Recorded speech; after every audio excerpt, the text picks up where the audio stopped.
All right, we are live once again here at ASV Collectibles with an awesome panel, as always. We got our good friend Marcos. Thank you for joining, Marcos. You know, looking at your hair, brother, looks like it's been a very long day for you. 8 to 8 at work, so glad I'm here, though. Glad I'm here. Yeah, I'm glad you're here, too. We got FVJ. Thanks for joining. He's got that awesome light-up mic right there. I'm kind of jealous because I'm using something shitty. So, all right. And then we have a new face, Angela Smith. Angela, thank you for joining us. She's new to the panel, and I'm super excited for everybody to get to know who Angela is. As always, thank you for joining the live unboxing and shenanigans. You mean Shenanigans? Oh. We always have the shenanigans here on the channel because we want to have fun. Also, since Marcos had such a long day, and I did too, I got my drink here. Got my skull cup. I don't know if y'all see the skull cup right there. You know. There we go. Nice. Got my Jack and Coke. I know Marcos, you're doing your straight with your chasers. And yeah. Also, please always like and subscribe. The ASV Collectibles really helps the channel. One thing I want to say. Let's see here. Let's see who's on. Juan Ortega, thanks for joining. The Native, thanks for joining. We've got Jimmy from Godlike Studios. If you haven't joined Godlike, subscribe to Godlike. Awesome dude. You got my brother-in-law here, Bethel Souza. That's surprised he's on there watching, so that's cool. Thanks a lot for watching. I'm pretty sure everybody else in the family's watching because they're like, where do we go to watch? I'm like, okay, here's the link. So thank you, everybody on the chat. If you guys have any questions, any topics you guys want to talk about, put it in the chat, please. I do have a lot of things going on today. We got some renders, some full reviews, a few other topics, some license pieces, and some other good stuff going. So I'm super excited for this. So for Angela Smith, for those that don't know, she is ASV Collectibles admin and A+ admin. So our good friend Aiden, she admins for us. When we're super busy, she posts all the good things that we don't have enough time to post. She posts it for us. I tried. Yeah, she tried. And not only that, she's a collector, man. You got to check out the back. She's got some really, really good stuff. I love that Phoenix she has back there. It's a very beautiful piece. She's got the Jean Grey, the old school SS Rogue. A lot of goodies. So maybe we might later on in the show have her get her phone and get some close-ups so we can see a little bit of a room tour. Will be pretty awesome. So, as you've seen on the thumbnail, I'm doing the Cyclops XM Studios. So speaking of that, I'm going to start unboxing him. I'm going to bring him up for everybody to check him out.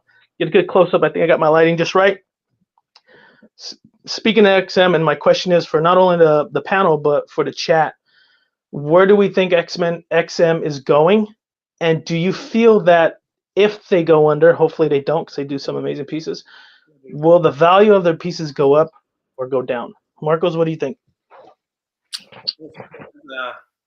So I definitely think they're kind of struggling at a point right now.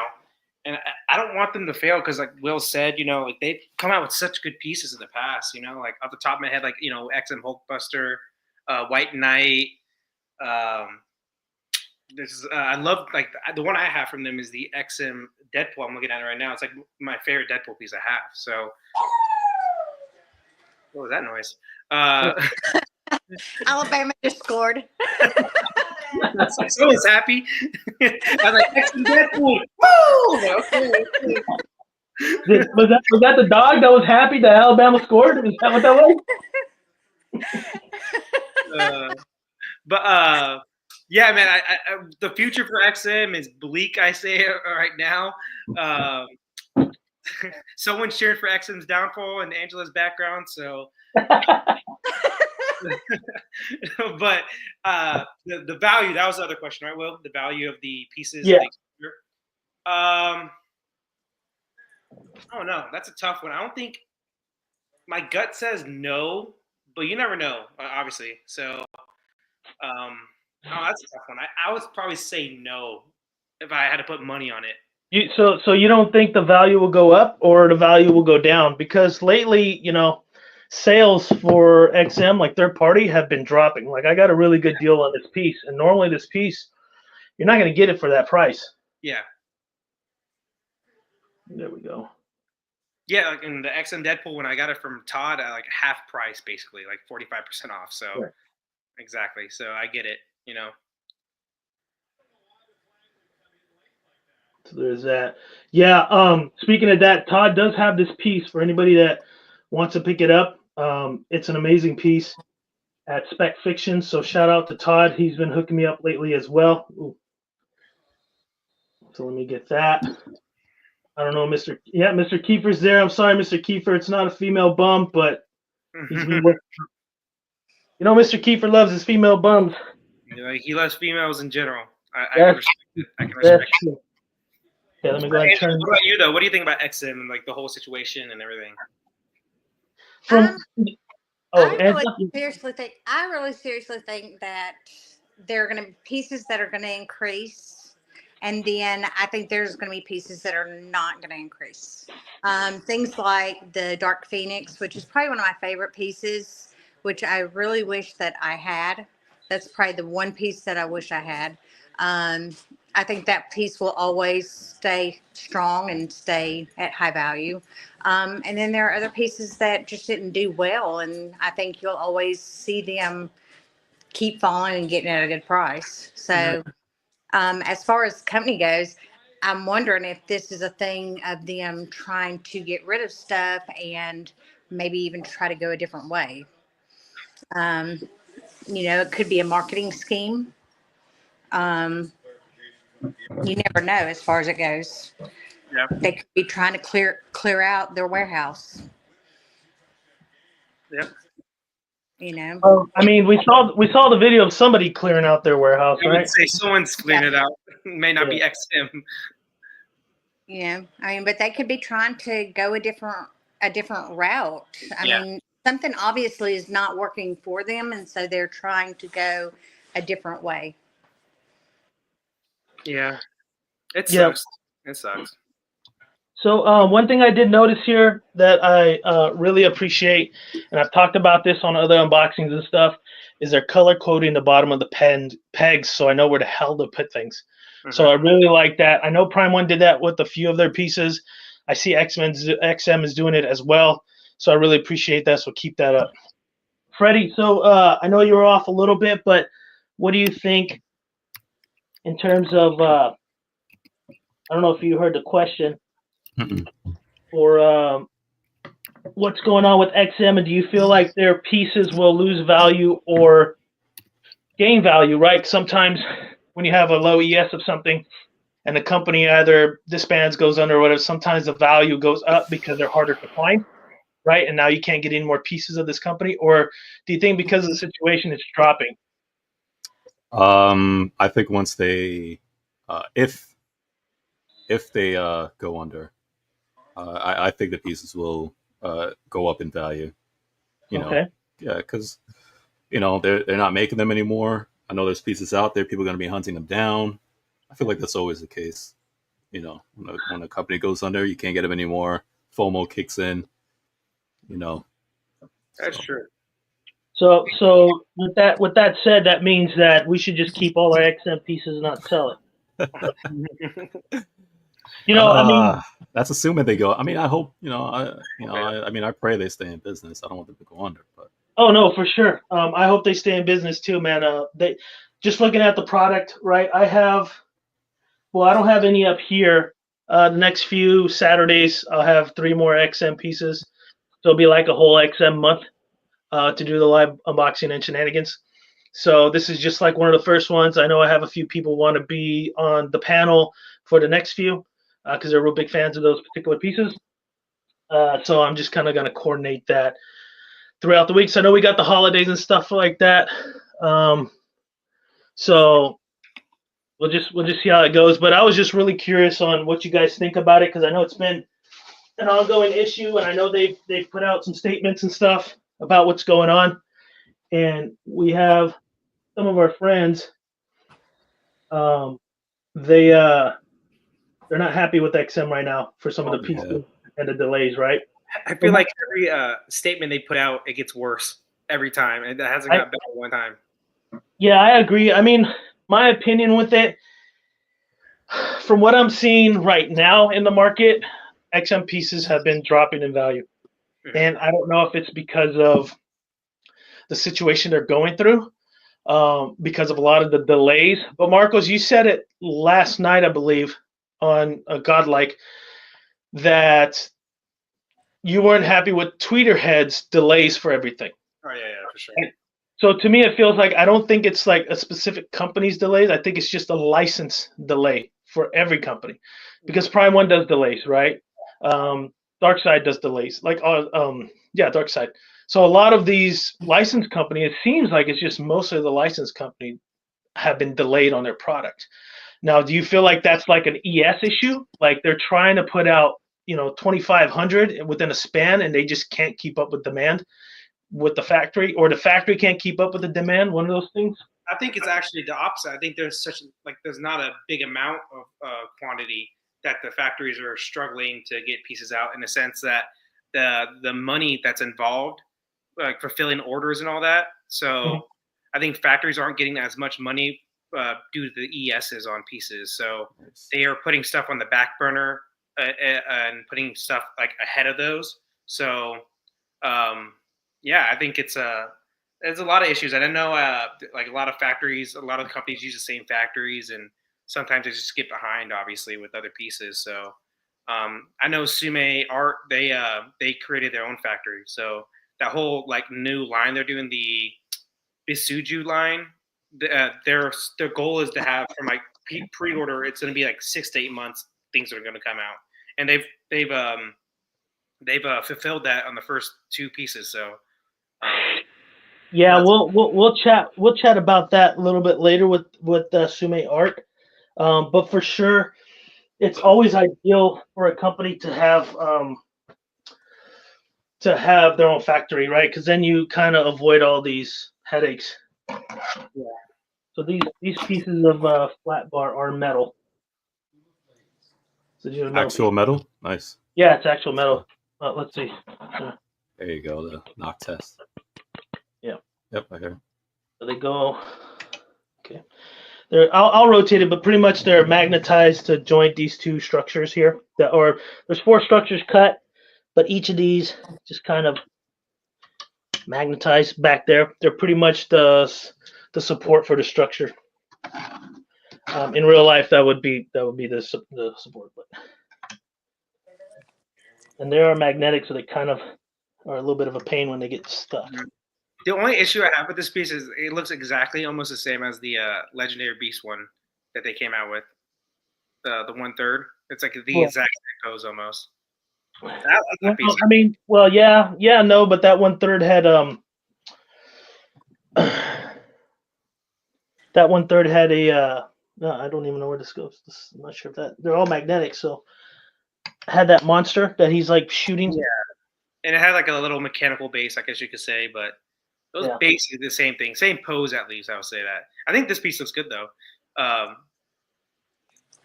we go. Nice. I used to be a non-believer in Cyclops, and then I watched the new X-Men series. I'm like, oh, he's actually pretty cool. Yeah, no, well, in the comics, he didn't really do much of that stuff, but then they end up doing that with him, and I'm like, dude, that is crazy how they were able to have him manipulate his powers like that. Yeah. Yeah, I always thought Cyclops was a cornball.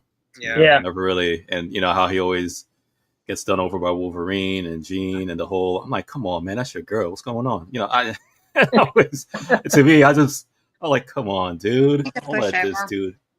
Yeah, I'm like, don't let Wolverine do this. Anyway, but I always just thought he was a cornball overall, and taking command. So, but the new X-Men series, Yeah, that X-Men series is boosted him up a little bit for me. That is the stand for the second base or second torso, which is it's solid. It's actually really solid, pretty heavy too. So I'll set him here.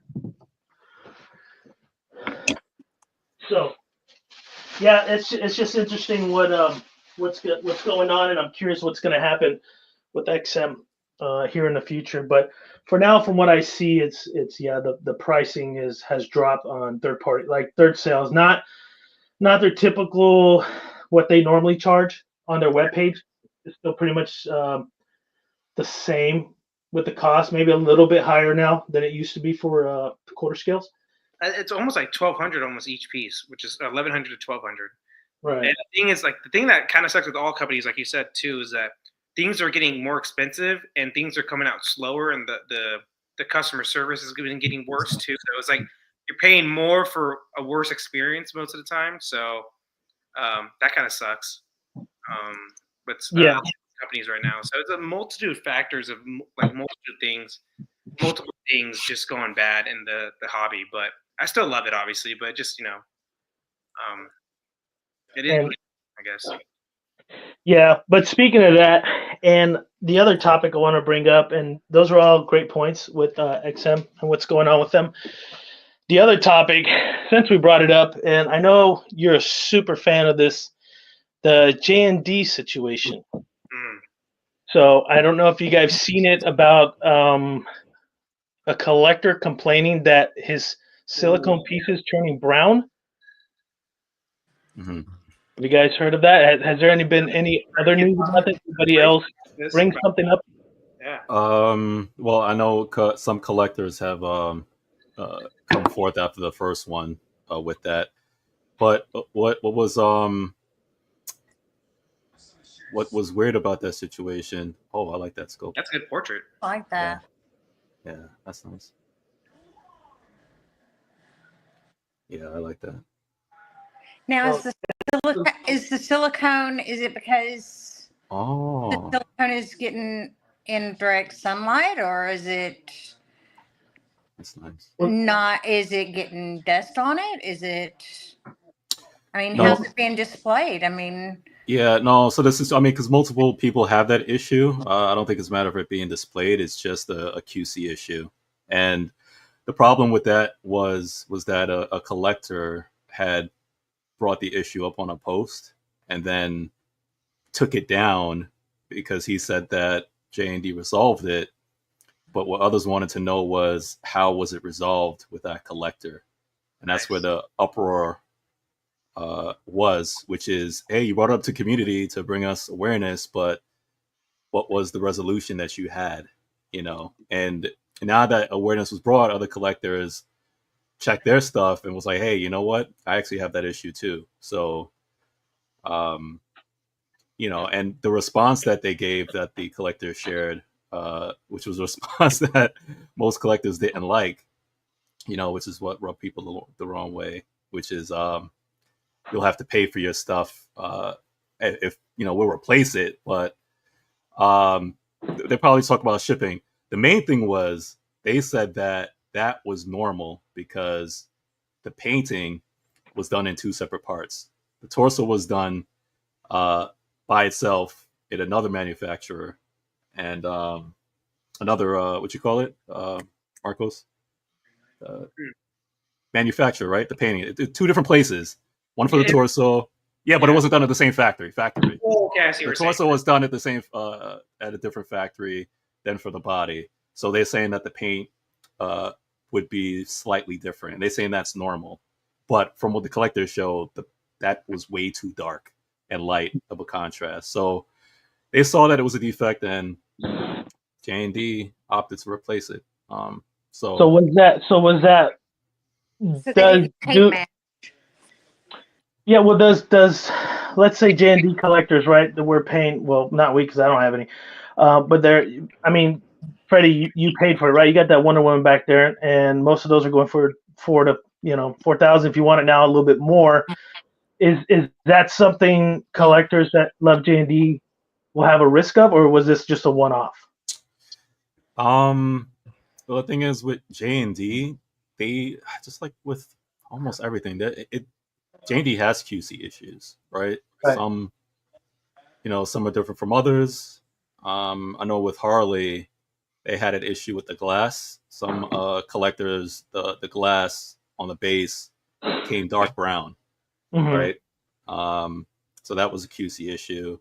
Other pieces had QC issues, and there was a resolve. They were able to send it back in, get a replacement without any issues. I think what's really scaring the community is because it happened with the silicone. because I don't hear much people who own J&D talk about the QC issues that they had with other pieces. I think it's because it's with the silicone that people are more frightened, as far as, oh no, we told you, silicone, it doesn't last, da da da da. The fears that people already had in their mind with silicone Right. is now coming as far as like, discoloration. But again, we don't know if that discoloration happened at a period of time. We don't know if it was like that before and it just got worse, because other collectors came forward, didn't realize it as well when they unboxed it. So, I think that's what the main issue was, is because it's with the silicone. So I don't think collectors have to be worried per se, as long as there can be some kind of resolve. That's the issue, right?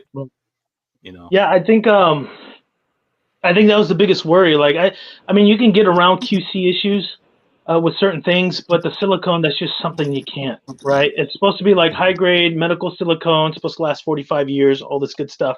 And then you get someone posting something like that. And it really discredits the company because they're like, well, is it a one-off? Is this happening to everybody? I know there's a collector friend of mine here in the Bay Area, and he's saying one of his custom silicones had a really pungent smell after a while. He had it in the glass, right? He had it completely enclosed. But he never mentioned the Infinity Studio stuff, but those weren't enclosed. So is that something like a humidity issue maybe when it's completely sealed? I mean, how far can we go with silicone pieces? Are they going to last your, the money you put back into it, right? Is it worth it? Because I mean, for me in general, it's just not worth paying $3,000 to $4,000 for a statue. I just feel like it's too much for a quarter scale, right? Mm-hmm. If you're gonna pay for a half scale or even that the Iron Man we talked about yesterday, 1-to-1 scale, something like that's pretty big and epic. That would be something that's like worth it, and you really gotta love it, right? Really gotta love it. So that was just my question based off what I've seen on the streams, and I'm like, wow, this is going to be real bad for J&D people if this is something that's happening. But if it's a one-off, then it's not really a big deal. Yeah. So for my thing with silicone, for me personally, I don't buy a piece because it has silicone. I just want the best likeness possible, because we all know Blitzway and Prime One, their likenesses. They're doing Terminator. There's Rocky. There's Bruce Lee, and you can see how great it is, and that's not even silicone for most of those pieces, right? I only go for what offers the best realism as possible. Now, for me, why I went with the Platinum J&D Wonder Woman is because I felt out of all the Wonder Womans that's that's out there on the market, I thought that one, in terms of portrait and overall, was the best realistic portrait, because I've seen other ones, right? Yeah, I don't disagree. So me personally, I know other people can speak differently. I personally did not get it because, hey, it was silicone. Because if Blitzway Prime 1 did that and they came out with a banging likeness and it wasn't silicone, like how they're doing with the Terminators line that they're coming out. Yeah. I would have went for that. And I was like, I don't need J&T. So that was the only reason why I went in as far as what I did, because I like Gal, and her portrayal, her beauty, how what she did as Wonder Woman. So I went for that piece, But I know there are other collectors out there who straight up was like, "Hey, I'll go silicone over anything else." Right. So, but I'm not one of them. You bring up a good point, because that Jazz Inc. Catwoman, and I'm gonna keep bringing Michelle Pfeiffer in. That thing is so spot on, and it's not even silicone, and it's amazing. And I know you guys talked about it, Marcos. You asked that question, like, you would think that because the pieces are bigger, you can get more detail into the likeness, because the 1/6 have been knocking it out of the park, no matter what you know. Even like, so, I'm not talking shit about Hot Toys, but like Hot Toys is kind of like more the collector money friendly one, and there's some pieces they come out with, they're just fantastic with likeness, like they look exactly like the character that they're trying to do, obviously. So right. So, and then obviously, like you guys said, the one you guys just talked about, gosh, Jazz Inc. Pfeiffer, that's the best likeness I've seen on Pfeiffer so far. So good. I in my dumb, caveman mind, I just think if it was bigger, should be easier to get more better likeness. But I don't know. Like I said, I am. I know, like, well, I mean, what do you think, Angela, in terms of this with silicone? I don't think you have any silicone pieces, but I don't have any, so I really couldn't tell you as far as it goes because I haven't seen any in person, so I wouldn't be able to even know how to even I guess even know how to even tell the difference as far as it goes. I don't even, but silicone you have to sit there and worry about. That's the ones that have the real hair and stuff too, right? yeah, the rooted hairs, yeah. Okay, yeah. So I really don't like those because you have to do so much upkeep to that.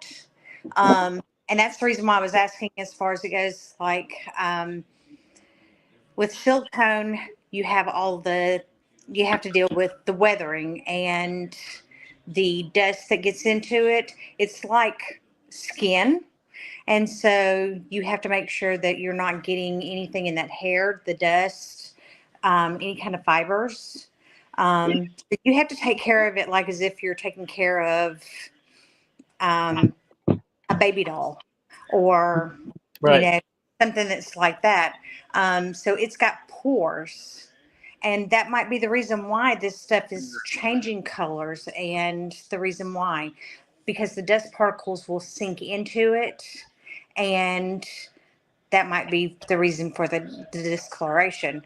I know it sounds funny. I work at a forklift company. We use silicone to seal stuff, and it's clear. It's clear silicone, and if it's out there and it's getting sealed, just even the slightest thing will actually make it turn a different color. Right. And, you know, we have to have it stay clear because we have to be able to see what it's going to, you know, go around. And they make it all different colors and everything. So ours is clear because of the forklifts that we use. Right.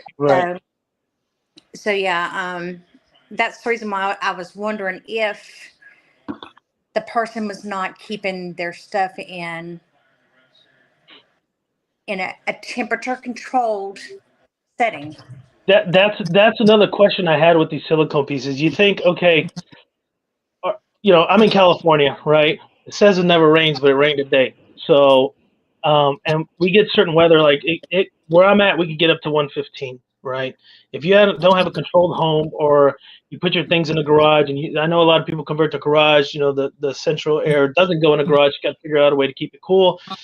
Will the heat like that affect it? What about our friends in third world countries, right? Brazil, Mexico, everybody down south that have the high humidity. How well do these silicone pieces last in a particular situation like that, especially if you don't have central air in those third world countries? I think companies that do silicone pieces always say if it's a high humidity and stuff like that, high heat, they always say you have to keep it like temperature controlled, and obviously sunlight, like Angela was talking about. They kind of, most companies at least give that warning of that. I don't know. I think this might be a one-off for them, but my issue with J&D is this. I've said it a million times, is that for the price that they're doing for the 1/3, it has to be perfect, like straight up perfect, and it's never like it's rarely perfect almost. Yeah. So that's like where I get upset about J&D, and then like there's like a following with it, and it's like Zack Snyder fans. Like I don't want to get a big rant, but it's like that. It's like it's like God dang, dude. Like if you say one bad thing on their page, you see like this rabid fandom just like, no, this piece is amazing. This piece is like, okay, whatever, man. But I'm happy they're actually giving people replacements for the Wonder Woman. Like you said that correct, right, Freddie? Like they're 100% yes. So that at least they're doing the right thing to do, So that's the good thing. But it does suck when you pay because that's their like special edition, exclusive edition, platinum, whatever. So it should be perfect, and I think that piece is actually really good. There's some things I did not like when Freddie did his unboxing with the shield and sword. It's like really like cheap material. Mm-hmm. With the price, I think you should get like maybe a higher material with that, So I would agree. But then you got to think about if they went with, let's say, a higher material for the shield and sword, would that be too heavy for the silicone to hold? I mean, how's the engineering, right? That's what the owner, I believe, said. But like Alan Kiefer said a perfect thing. He's like, dude, just put metal rods in the whole body, like basically. Yeah, you could put metal rods in it, but it's like the metal rods will affect the silicone also. For sure, no, there's no doubt. Yeah, If you can't control the temperature, because remember, it's like if you have metal in your body and it's too cold, you'll feel it, right? You'll start having the pain because you have pins in your leg or something. So that works with the silicone too. Not that it's going to feel pain, but you got the cold and the warm, and it contracts and retracts, and it could potentially crack the silicone. It happens on bathtubs all the time, right? You put the high grade silicone in the bathtub, and next it starts cracking because certain humidities and things like that. And when you get in the bathtub, it flexes, right? Or you fill it up, things flex. So that could potentially happen with the rod. So I understand as an engineering point for the factories to not do that. But you're right, at the same time, can we figure out something to get everything else premium, not just the premium silicone? Yeah, and to Angela's point too, she was talking about Jimmy. Sorry, Freddie. What's up, Jimmy? Jimmy's enjoying us. Oh, Godlike Studios. Thank you again, Jimmy. I know you're sick and tired of hosting, so I'm glad you could join us and kick back. You know what I mean? Yeah, thanks for having me. I got done early, and glad to be here. Hello, everyone. All right, go ahead, Freddie. Finish your thoughts, and then we'll jump over to Jimmy, see what he thinks, because he's got a little piece right behind him. I lost track, man. Looking at Robert Downey Jr., man, he's just grilling us back there. I can't finish my thought, man. I don't know what I was saying. No, I was saying, Angela, to your point, with you talk about the silicone and the conditions. Also, depending on the type of silicone, I know it also sweats too. Right. Because we've seen that with certain silicone pieces, Infinity, J&D, where they'll go in, you'll see the sweat from the silicone pores. Yeah. I'm like, is it sweating? I'm like, what is that? No, yeah. I forgot what unboxing it was. I don't know if it was. I think it was Infinity's Superman with the clothes on, or it was one of the guy busts. But I remember when there was an unboxing and they zoomed in.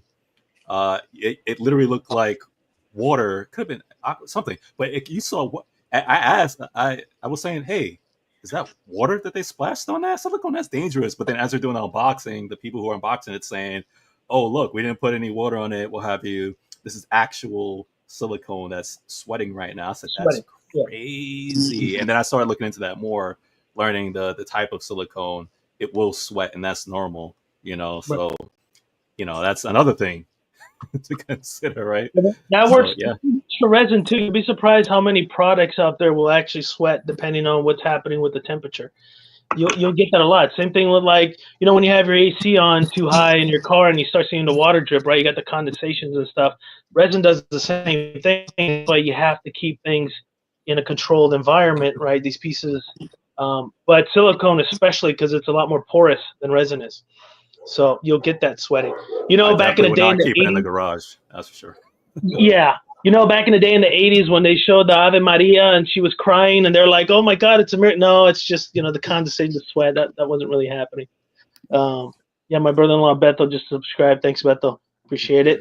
Freddie, do you have the whitest teeth history or what? That's what actually, the past year and a half, I've been under Invisalign and stuff like that, whitening to get straighter teeth. So, I'm about a year and a half in. So, I should be done doing the whitening and the treating. So trying to get that. I'm surprised he noticed. Well, I noticed it was white, but I didn't want to say anything. I'm like, I don't know. Yeah, that's the cleaning and Invisalign. Yeah, I got to keep it.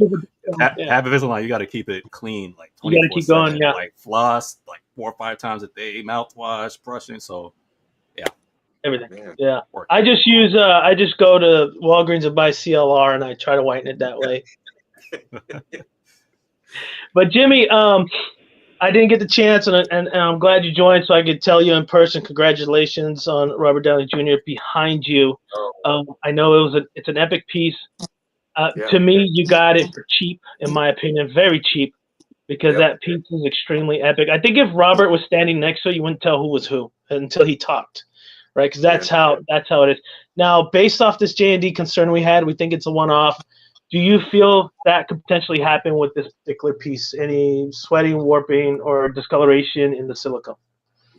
Yeah, I mean, I think it's possible. But when I was putting everything away and getting things together, I noticed there was a little glistening, and I was like, and I went and looked at it a little bit, and I it was, I guess it was just because it was really cold in here, and bringing the box in and everything else, I kind of touched it up. I keep it pretty cool in here, but I don't think, well, hopefully this will never have any kind of issues like that. But I'm hoping that that issue with J&D, it was just that one incident, maybe one or two here and there, because these pieces are extremely expensive, and if they're going out, in about a year after you bought it, when I mean going out, it's starting to fade, or it's not looking as good as it should, there will be definitely concern. And I think J&D knows that, and I think they prep for that, because if that continues to happen, who's going to order more? Exactly. Yeah. Well, I think that's true. It's the same thing with the whole tweeter head policy. You guys talked about it. I don't need to talk about it, but what does happen? Like that particular piece you have is a custom. Let's say something happens with it's like an as-is sale. You're like, I've only had it for a year, and his ear is drooping, and he's going bald like William. What do we do? You're kind of screwed. Like there's not much you can do about it. Right. So, and like I said earlier about the confidence with J&D with that, it's like this was supposed to be their highest line they've done so far with that. Right. Material.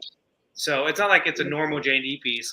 It's like the one that was supposed to be the most premium one they've had. So if it's happening for that piece, that definitely should scare some people. But like I said, they're doing the right thing. And it looks like Alan said his is fine. I know Freddie, you said yours. To their fault. I found it weird that they did it on two separate factories. Yeah, I think that's where they screwed up, at least for this piece. I don't know why they had to do it that way, but the fact that you have in two different shading as far as paint apps, and I don't know if it's the paint apps they use, so not necessarily the silicone, because again, we don't really know. So paint apps they use, I don't know how paint apps work. Aiden, and I know you guys know what have you, but I don't know if the paint app that they had pretty much, it got to a shade or two darker because of how it dried eventually, or because of the silicone. Because I feel like if you did that for the whole body with that same shade in the factory who did the torso, and it kind of went a shade darker, I don't think people would necessarily complain, because you probably wouldn't notice, right?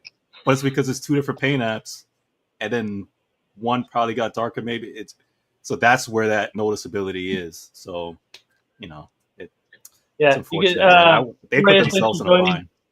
My boy Michael from Tracy, thanks for joining. He said, if the hair falls out, you can just put a wig on it. Good suggestion. Great suggestion. It's a rule of thumb. Like even for obviously the product I sell through my company, we don't use two different factories for it, right? I mean, when we have one product, we just stick with that product with that factory, and we make sure we sell it that way. But with paint, that's really sensitive. Like you can't have, you can give the other factory your numbered paint and how they mix it, but the tone's still going to be a slightly bit off. So you always want to stick with that one factory with the paint. Don't split your paint up. Unless it's going to be like, okay, we'll send the body to this factory and they'll do the portrait on this factory. So then they're all within one, and there's no mixing of tones. So when they were doing RDJ, I know it was done at I think two or three different places, and they basically just sent like the head sculpt to where the final version was going to be, and then they painted like the armor and everything else, whatever. But so I did have that concern too when I saw that they're going to different people to get this done. But man, it was spot on when I got it, so I have no complaint.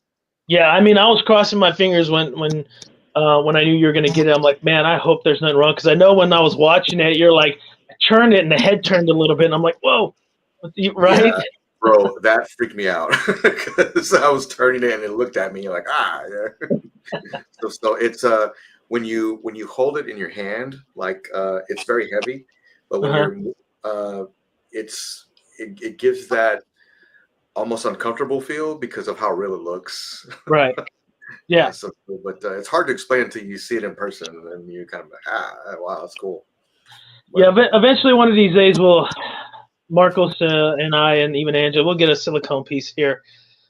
One of these days. May not have to be J&D. It could be somebody else, but I'm very curious. Now, not to say I haven't seen one. I helped a good friend of ours. He had Anne Hathaway J&D, and I was very impressed with that piece. It was the first silicone piece I've ever had and looked at, and kind of and I see the premium behind it, even though the resale for her is a lot cheaper than all the other ones. But it was very impressive to see in person for sure. So not a piece I have. It was a 1/3 piece, and it was a movie. I don't collect movies yet, except for Tweeterheads and Michelle Pfeiffer. She's the only exception.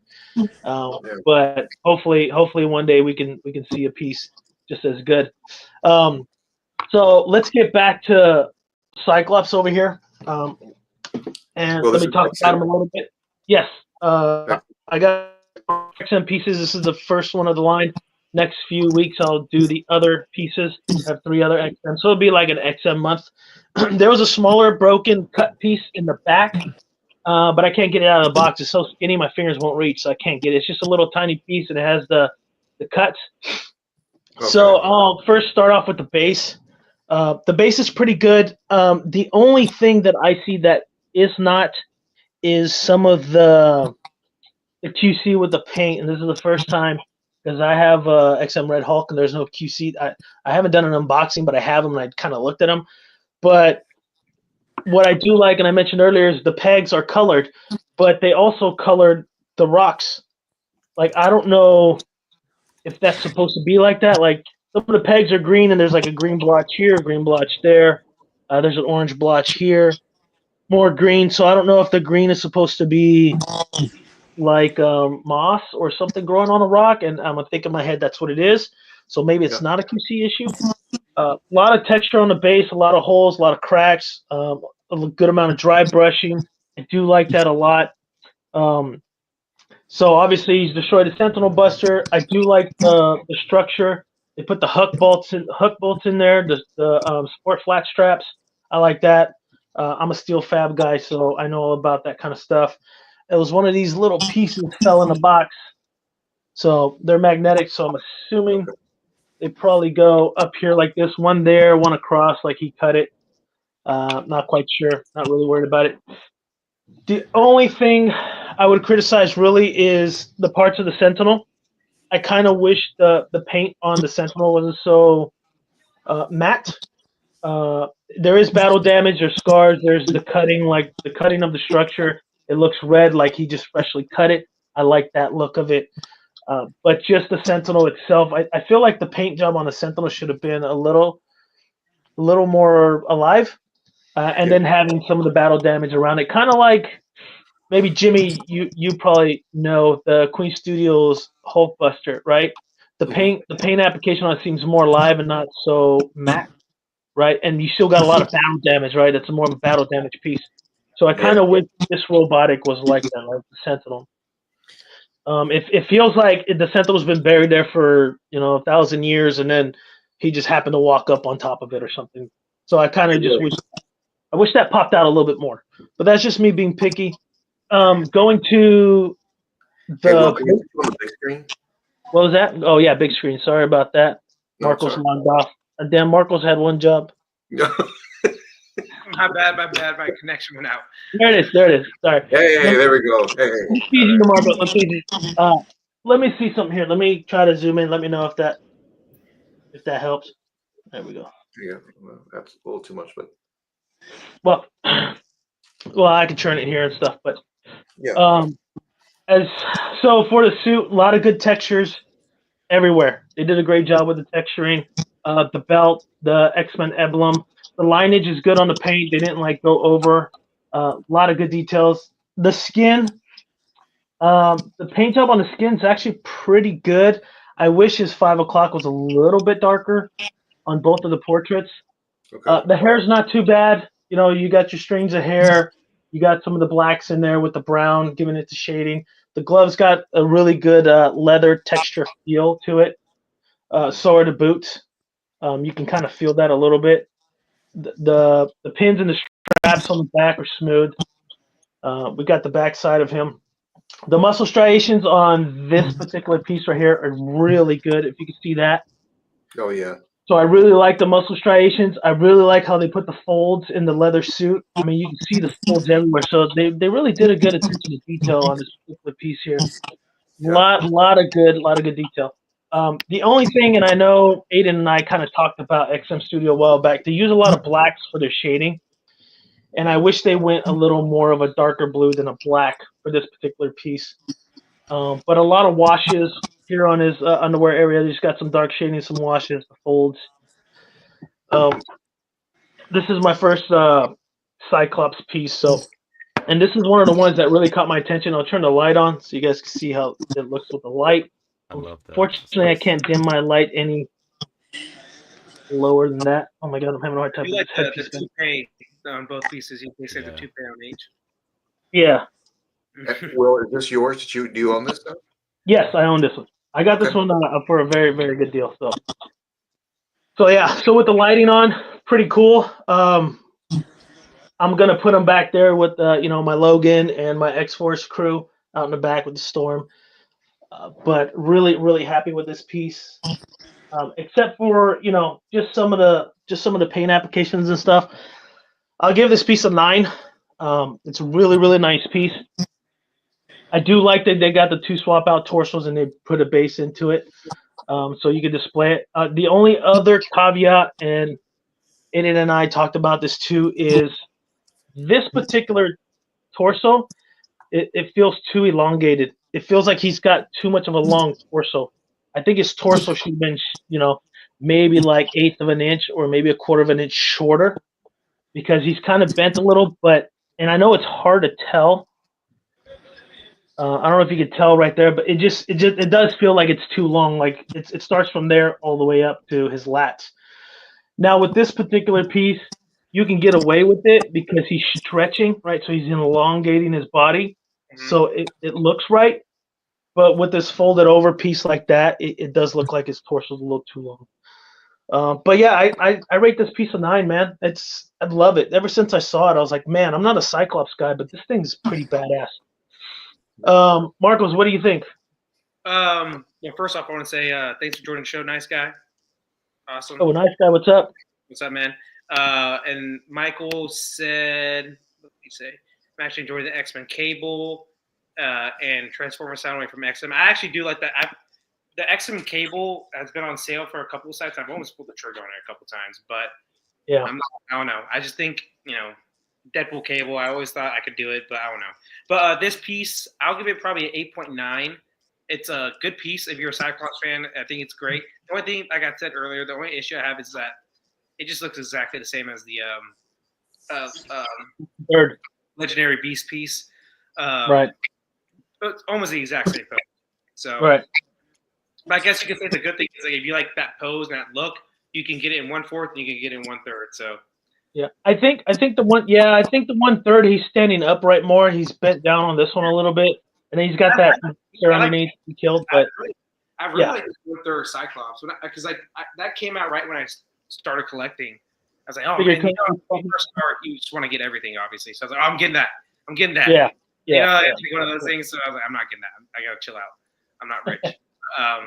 No, I like that Legendary Beast piece. I like this piece. I think I said 8.9, so that's I'll stick. Yeah. Angela, what do you think? How do you feel about this piece? I know you like the more of the pin-up-y kind of. I do. I actually like this piece. I like the Rage portrait better. Yeah. I like that portrait better. Mainly because I think it gives more of just a emotion. And especially with the animated series that we just had. And it gives him just so much more. And I think it fits the body more. Like you were saying, the other portrait, the one with him got his hand on his visor is just, the one with the hand on the visor is just the same, one they do over and over and over again. Mm-hmm. I really like the Rage one. I give it a 9. I mean, I would love to have that next to my Phoenix. as far as it goes. Yeah, that Phoenix Nav. You're gonna have to show us that in a little bit later. But I will. yeah. I will. Collectors, what's up? Thanks for showing up. FBJ, what do you think, man? Did Marcos give this a 8.9? Yeah, You so random. Dude, Marcos all the time, man. What? Like, Will gave it a 9. You're like 8.9. Always hating. You couldn't even be like, no, 9 point. Always. It's a professional score. Yeah, you're a professional hater, man. Dude, 8.9. If I felt like if Will would have said 9.6, he would have been like 9.5. I don't think Be like 9.753 or something. Yeah, come on, man. But that was not me. I agree with Angela, man. I prefer the Rage version. Only because when I see that Rage version, what I think about is, Logan, how could you go after Gina again? I told you to leave her alone. He's powering up, and then Wolverine is just like, bring it, bub. And the thing is, that's the only story arc in comics for the past 20 years for some reason. Leave Gina alone. Yeah. That or he becomes like a damn near a racist. I don't know why they've been doing that too. I'm like, God damn, what if they don't know what to do with Cyclops in comics. Because Cyclops is chill, man. The only time I see Cyclops actually go in rage mode is when Logan is doing something crazy. Like, why are you in here with Logan? What's going on? Hey, look, it's nothing. Let me say one thing before you give your review. Look, FBJ, if you know the Cyclops story, man, that dude's a man whore. Okay, he's married to Jean, and he's been effing with everybody. So he can't be mad at Logan for just wanting Jean. But that's what I mean. I was going to say Cyclops is with Maddie. No, I mean, come on. He sits there and is like, he can't tell the difference between Jean and Madeline Pryor. Yeah. I like. And then he was with the Emma Psylocke, Frost. and then Emma Frost, and then who else? Like he does. It's a pretty good strategy. He does a Stevie Wonder, Ray Charles thing where they act blind and like, oh, I can't see, and they get exactly. That's what they do. I get it. It's a good strategy. I might have to do it. I put some shades, like I can't see, and then girls just flock to you. I guess I don't know. That's what he does. I could totally see Marcos like, dudes, where's my car? And a little fat chunky kid is like, I could see with my hands, and he's like grabbing her breast. He's like, yes, that's how we see. I can't tell the difference. Exactly. Cyclops, man, come on, man. You got a good woman, Jean, and then you let in. He's going out there, and he can't. I'm like, come on, what? Huh? Can we blame Jean a little bit? She's all over Logan. That 5'5" midget. She's all over him. All right. Hey, look, we like a furry. All right. All I'm saying, but this is what I think about, right? So there are certain guys too, but talking about Jean, right? There's certain ladies out there, right, who have a particular job, whether it's modeling or influencers and stuff like that.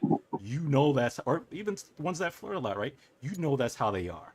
But once they're in a relationship with you, it's all about you and them. If they go out there and influence or they model and all that stuff, why are you so insecure? You knew that going in. For you, that's the kind of woman shit. And again, that's not just because she flirts or just because she's an influencer and she's always on TV or she's modeling. That does not mean she's doing what you think she's doing. So that's her personality. You knew that going in. Unlike Cyclops, you being insecure right here, thinking, because me, I'm secure. I'm like, ain't no way. Yeah, if I catch you, but in my mind, I'm not even thinking about that. I already knew you were that kind of woman. You just like to, talk, or you're dude. You can't get upset. If she was an influence going in, this. So you're getting upset. What do you want her to do? Here's how stupid this is, Freddie. This is how stupid it is. She's that powerful. She could just make Scott not insecure. Yeah. It's like, bro, like seriously, she does it on purpose. She wants to see the dudes fight after her, man. She's a slut. I'm sorry. That's what she wants to do. Well, hey, but that's not. She does do that. She's like, she does do that. Like she does do it when she's like, "Oh, Scott, you're not confident. Here's Logan." Like that. She does do that shit. Hey, well, Cyclops needs to either get confident or he should have just cut bait instead of going back and forth. He's losing to a midget. That is crazy. But that's what I'm saying, though. It's again how he always handles everything. That's what I said. Look, that's why I was never a Cyclops guy. Every time like you said, I read he's with this person, he's that, and he's crying to Logan and getting in fights and all that stuff because what are you doing? I just look, man. I'm sorry for the Cyclops lovers. I don't mean to get on Cyclops, but he's like no. So where are you gonna rate this one, Freddie? I'm sorry. Like a 8.9 or with his Logan rage, I give it a 10. Oh, nice. That's a good score, man. Shit. Yeah, I give it a 10. I mean, it's I give it a 10. For what it is. But with the other portrait, I give it an 8. And again, I'm giving it a 10 based on personal preference. I always just like to see Cyclops in rage. Yeah, I like to laugh. I'm like, there you go, man, get angry. Come on, man. I just feel too with kind of the scoring we put was it's pretty much a good bang for your buck, man. At least particularly this piece that I picked up. I mean, you're getting 2 upper torsos, lighting feature, a decent base. So that's why I gave it a 9. I mean, like I said, there's some small little QCs I see, but it's not a deal breaker, man. It's XM. It's and they're just improving. I haven't received any of their newer pieces or have anybody that's picked anything up. So I'm curious to see how they've upgraded, but with their particular situation, that's going to be a little bit challenging recently. I like the bus bass. I like you said it was heavy. When you put it down, I actually heard the noise. Yeah, yeah. It's pretty heavy. Yeah, it's stout for sure. Mr. Godlike, what do you think, man? What do you score this piece? I'm gonna give this a 9. I really like the base, and I really like how it has that comic feel to it. I would have liked to see them having maybe a piece of resin that would clip onto where the lighted feature goes, to where it looked like the beam was actually coming out just a little bit. I think that would look really cool, maybe on one of the torsos. But if you're looking for a 1/4 scale Cyclops, this is a great option, man. It looks really good. The paint looks really great. I love how on the boots it's got a little bit of wear when he's when he's climbing in there. I really love that. And I also really appreciate when companies put an extra torso, kind of like a stand, so that way you don't have to put it back in the box. You can have it with the statue if you want to. I think it looks great, man. I think it's a great pickup. Nice. Yeah, I do agree with that too. And I know I spoke to a few people about that, and it was recently. So I finally found a spot to display my Thor, and Marcos, we did that live stream. I realized that there was only a couple pieces I liked from it. It was literally just Mjolnir, a fisted hand, like his hand closed, and just like the kind of I used like the helmet with the beard, kind of like God Thor. And then I looked in the box. I was like, there are so many swap outs and portraits in here, and I got to store them. Like I can't. Like, where am I going to put these things? So it's like you can get a quantity and you get bang for your buck, but then at the same time, it's just sitting somewhere that it should be displayed and it's not displayed. So I feel that license companies, if you're going to do something like that, or even custom groups, if you're listening, put some stands, man. Give us some display. Let's take everything out of the box.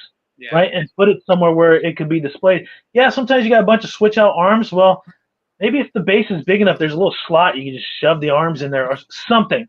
Like, you shouldn't have anything in your boxes when you're storing it. That's just my opinion. I think it's just crazy that a lot of people will pay a certain amount of money and then they got to put the rest of the pieces in the box stored somewhere.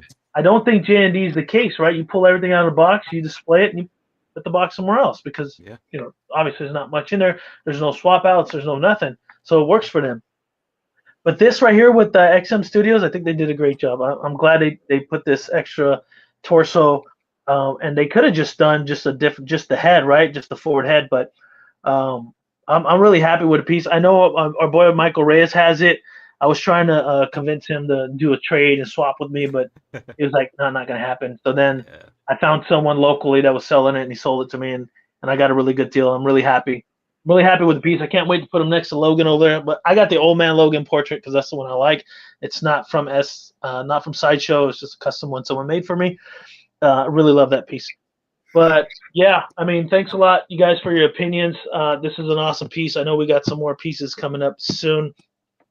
Angela, I'm gonna piggyback to you. I do have a good amount of stuff I like to chat about, but we're kind of curious to see what you got over there. Like, what is the pieces you like to collect more? I know we talked a little bit about the pinups and things like that, but what's like your go-to? I know you just received a piece. I can't remember her name. Looked like Princess Jasmine on a flying carpet. I did. I got Susania from the Fairy Tale Fantasies. Let me carry you over there to that. So let me I'm going to turn on lights and everything so that way maybe you can see. So over here, if y'all can see. Yep. So she came in this week. Absolutely beautiful and stunning. Great detail as far as it goes. And I do have her on my turntable as far as it goes. And she's up here next to my Dazzler. Because I am a huge Dazzler fan. So let me know that y'all can see her and everything. The colors on this is absolutely wonderful. And I'm sorry that the lighting's not that great. No, that's fine. But if you guys can see. I love that hand.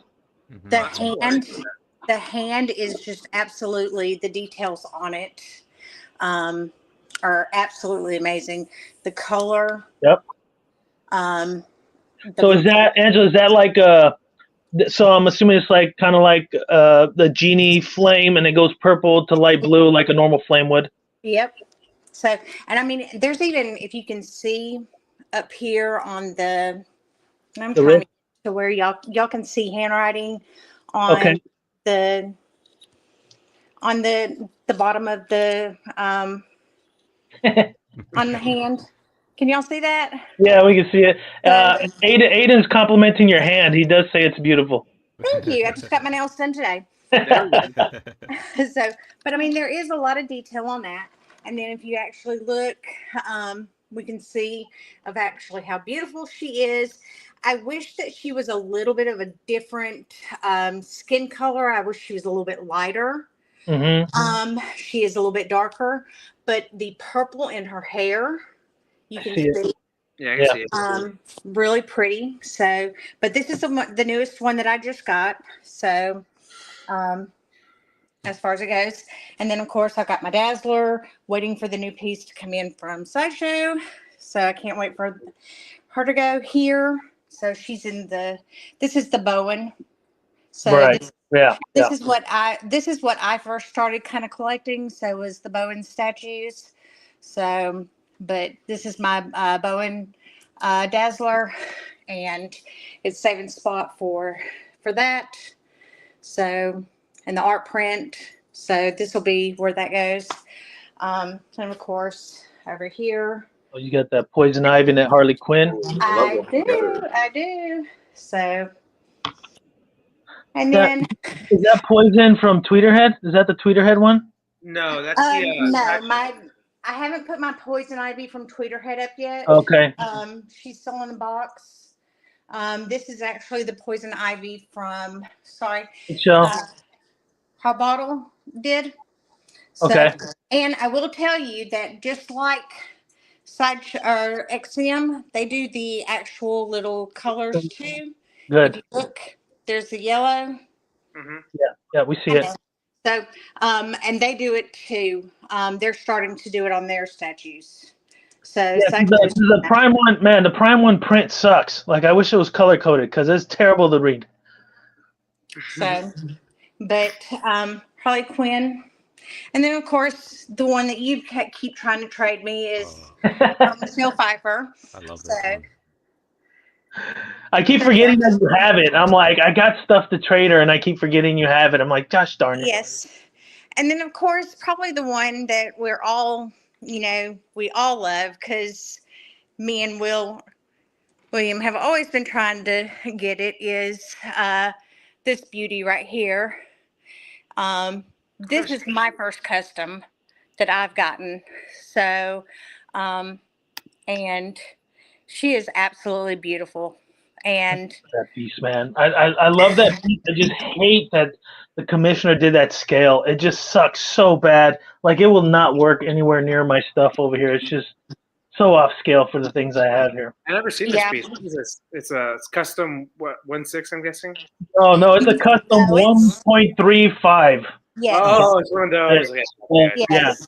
Yes, and she is absolutely I really wish that I could, I'm not, this is the first time I've done YouTube, but Fine. she's absolutely gorgeous. So, and I did have her set up next to the Sideshow Jean Grey, the ones that y'all saw just a little while ago. These, Right. and I did have her set up over here next to her, but I moved her over there because, like William said, she just was really kind of offset as far as it goes. So, but I just have such a wide range of a collection, but I do like my collection is more female than it is male. So, but yeah, and I'm hoping with William and Aiden, we've got a lot of things that we're talking about and maybe doing, and it's going to be some pretty cool things, so. In terms of like trading and stuff like that and finding other pieces, I'm always on the lookout. I know you mentioned there's certain things. I've even sent you some STL files, like certain things. Maybe it's something you can't find in the custom or the license. You can always have a professional print it and paint it, and it's just as good, to have those particular. I know you're dying for a Hawk Girl. Yes. And Girl, Spider Woman. yeah. I really like the oddball characters. Mhm. And I have a lot of art. I would love to have a Mirage from the New Mutants. Mhm. I actually have a friend that is making me a custom New Mutants Mirage. Nice.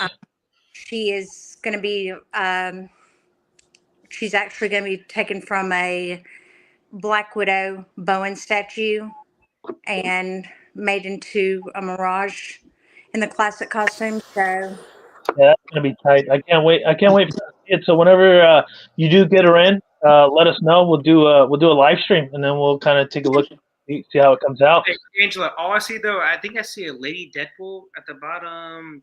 Yeah, Yeah, there we go. I can sniff Deadpool anywhere. I really can. So there we go. yes, Yeah. yes. So these are the Kotobukiya Bishus. So I like that line. They recently came out with another one. I can't think of the character though. They did, but yeah, they do really good. Yes, and so up here I have some more of the Marvel women. Yeah. So X-23. Psylocke. Yep. Hey, I have that Psylocke still in the box from the San Diego Comic-Con, right? That one. So yeah, and so they actually have her also in 2 different costumes. Uh-huh. So they actually have her in the purple costume.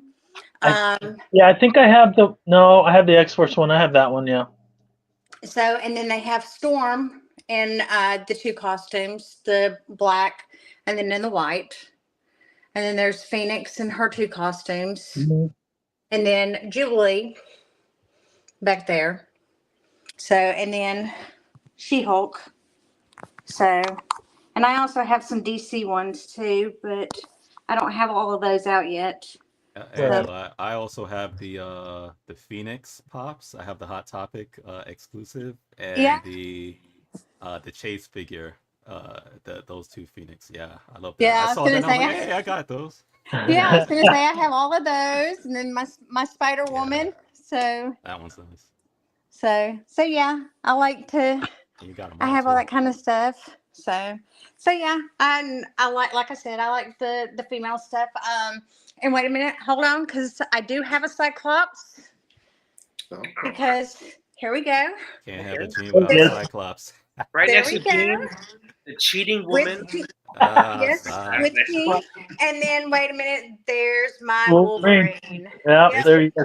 They're just good friends, Marcos. Jean and Wolverine are good friends. That's all. They're best friends. Stop being jealous. It's a love and hate bromance. That's what it is. It is, and I usually have the 2 of them standing, next to each other, but I've got Kitty and Colossus down here at the bottom. Right. So that's the reason why. So yeah. Nice. So that's my little bit of. Well, thank you for sharing your collection there. We really appreciate you taking the time, even being on the show and showing us some of your stuff. It's always cool to meet new collectors, kind of bring up the community a little bit more, bring everybody in together. I just want to thank everybody right now for joining the chat, Collector Zone, Cypher, Stanley, all you guys. I really appreciate you guys, logging in and checking us out and hanging out and just kind of BSing a little bit with us. We're just here to have a good time, look at some statues. I do want to bring up some stuff, so I do have some news. I gave Freddie's been sitting there just contemplating in his mind because I gave him a new custom PO that he's got to look over and try to get at. We're not going to jump into that too much, but I know once I saw it, I was like, Freddie, here you go, man. So I will let people know it is the custom Super Doomsday that we talked about months and months back, and I think I showed some pictures of it and stuff. So hopefully Freddie does pick it up and he has it there in the background, and we can do some good stuff here on the Shenanigans chat. Jimmy, I think you still got some more stuff coming in too, right? You got like the Terminator, the Bust, all that good stuff. Yeah, man, it's ridiculous. I was looking at my list the other day. I was like, dude, man, it's just ridiculous. So Jimmy, here's a question that I have. Did you get a second storage unit? No, but what I'm going to do is I'm going to get a bigger storage unit. So I'm going to be moving to the new one.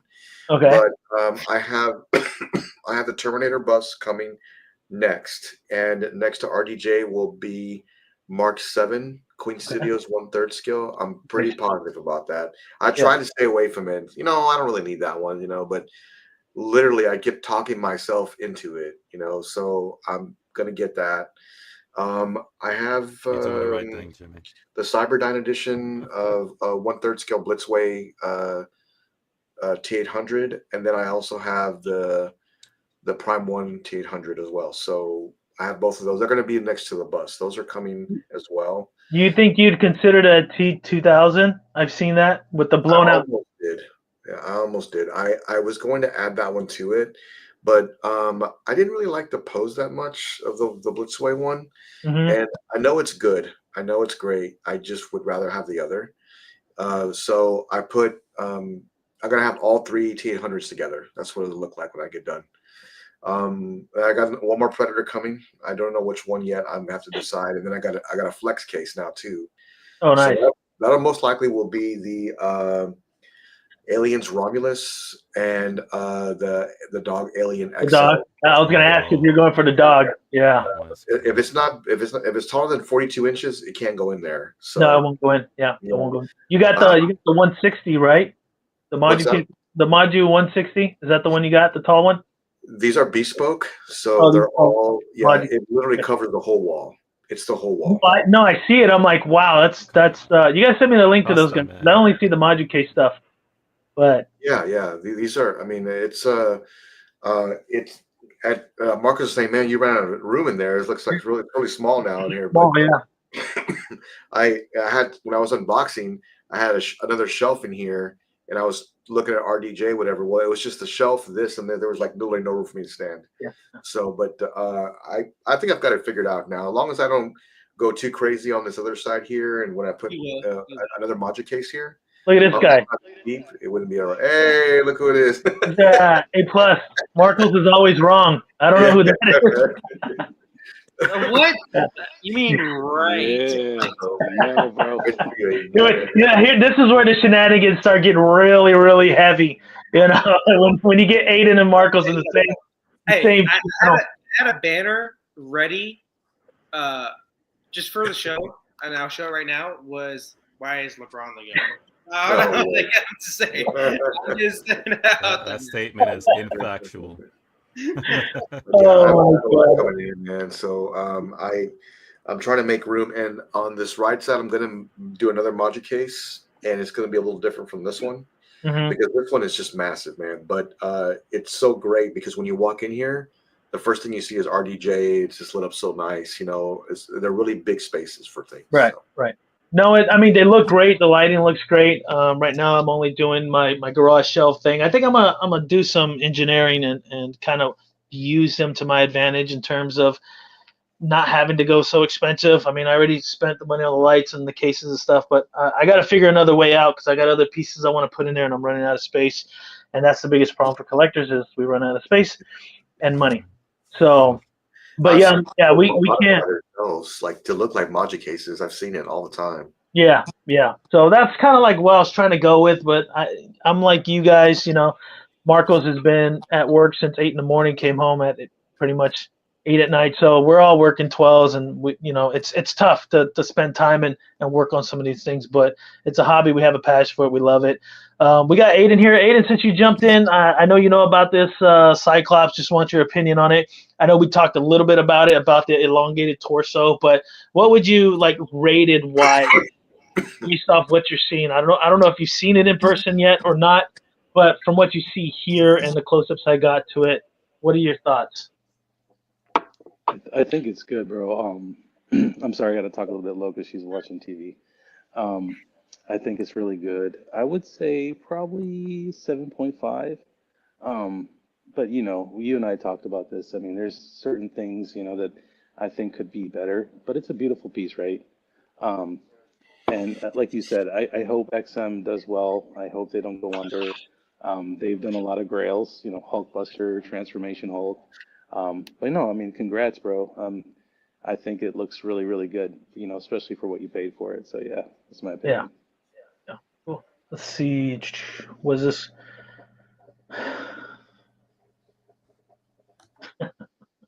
Macros, not macros. That's what I had to say. Macros should be macros. But I want to bring something up. A good person in the custom community asked me if I could bring this up. I think it's a. If I keep thinking I'm going to butcher this name, but this is a full review. This is a public full review of this particular piece, and it's the art is based off of Gary Frank. So I'm going to share the screen here for you guys. And I want your opinion on, because if you guys know Gary Frank's art, it's more like a Christopher Reeves kind of style. So let me share the screen here if I can. There you go. Can you guys see that? Yeah. Yep. Oh, wow. Okay, there it is. Ripped Reeves. Let me see if I can zoom in on it. There you go. So if you guys can see the portrait, it does look like Christopher Reeves a little bit more of a comic version, but it's based off Gary's art. I have to catch up a little bit on that Gary's art, but just wanting you guys' opinion in terms of what you think of this particular piece. Is this a winner? What would you change if you were to change anything? And then here's on the bottom of the base, if you can see that's Brainiac's head, kind of like he's ripped off Brainiac's head. And it's kind of like the classic suit. I'll switch over here to a separate portrait on the side. And then this is the original Angry Eyes portrait, which is not based off Gary's art. This is like a artist interpretation. You go there like that. Yep. So I really like this portrait a lot, based off the intense eyes. Yeah. Can I go first, I guess? Because go ahead, Marco. Go ahead. Yeah. Everybody knows what I'm about to say. Probably is that why are we making Superman fucking angry 24/7? This is the most happy-go-lucky superhero of all time. Why can't we just get a smirk portrait ever? It's so annoying. Like, this guy is not Batman. Stop making him Batman. And that's the only thing I will say about this. But I think the suit looks good. They're going for a Reeves look, like you said, right, Will? Well, no, it's Gary Frank's art was always based off of Reeves, so that's why it's like that's more of a comic version of Reeves. A comic version like Reeves, I guess you could say. Yeah, well, this Reeves portrait is a bonus portrait. The original was the Angry Eye one. That was the original kind of realistic portrait, right? That was the artist's interpretation. But the two things I would say is that Brainiac should never be decapitated next to Superman because he doesn't kill. And then Superman should be angry. He does kill him in the Red Sun. He does kill him in the Red Sun. Why? It's an off-world. He was raised by Russians, and I get it. Like let's be real. A real Superman. Will, is he Red Sun Superman? Is that the suit he has right now, or no? No, I'm just saying. You said he's never done it, but he has. No matter what verse you go, it's still Superman. It's just a different version. I'm very tired of the making Superman angry. I remember we were talking to Jay. I remember the first time we talked to him. I was like, why didn't you do like a smirking portrait or a smiling portrait? He's like, I never thought of that. Like these people that are making these Superman statues just don't think of Superman as a happy character for some reason. So, yeah, he's all about hope. Like I don't know if that's what Freddie was saying. His symbol is hope. That's literally what Superman is. He's not an angry person. So these are the rare instances where I agree with Marcos. I think in the terms of I think there should be a Superman that's smirking or smiling, and I think if which J&D did do it, if there's anyone that showed us that was Christopher Reeves, Superman, yes, for sure. In his because that's the kind of Superman that he brought to the table. Yes. Smirking, smiling, whether it was Clark Kent, whether it was Superman. But to be honest, I think for the overall Superman, whether it's in the comics or aside from Christopher Reeves, I think him smiling, it's actually more rare than it is a constant thing because he constantly has the weight of the world on his shoulders. And sad for him, but he always has a target on his back. The name Superman, like it goes global throughout everywhere. And when people come to Earth, it's all they know. Right. They know it's like, hey, Superman's Earth's protector. We got to take him down. It's like he attracts that stuff, and it's hard. He really gets a day of peace. So I can understand why. Let me ask you a question then, Freddie, based off that, and Marcos. If I were to message the commissioner and say, hey, this is the opinions, and say, can you give both the portraits a smirk? They should. Or one of them. Which one would you want to smirk? The Reeves version or the artist interpretation? Gotta be the Reeves. Might as well. Both. Then you're going to need 4 portraits.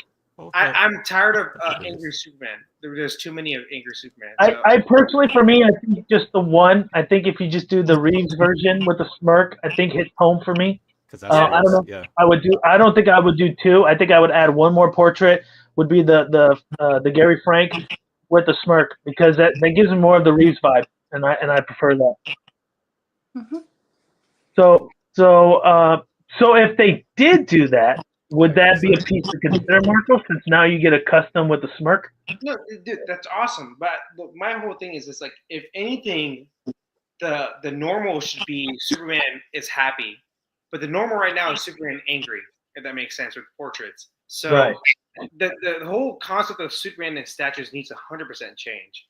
I don't know is because I don't know if Hush Superman is a great piece. I think it's the best Superman piece so far. But I don't know if they look at that and like they just say, oh, he's a kind of angry. But you got to understand that comic he was angry because he was mind controlled by Poison Ivy. So right. I'm the opposite. I think with Superman pieces, I think.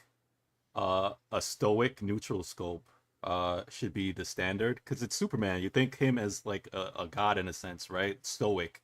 Right. So I think a more neutral stoic one, just overall to me, not happy, not sad, but just stoic. Like he brings that, that hope in terms, like that stoic like. So I think that should be the standard. Like, and you see like even on the Justice piece with Prime. And like the stoic Superman, but I think the smiling one, they do a second sculpt.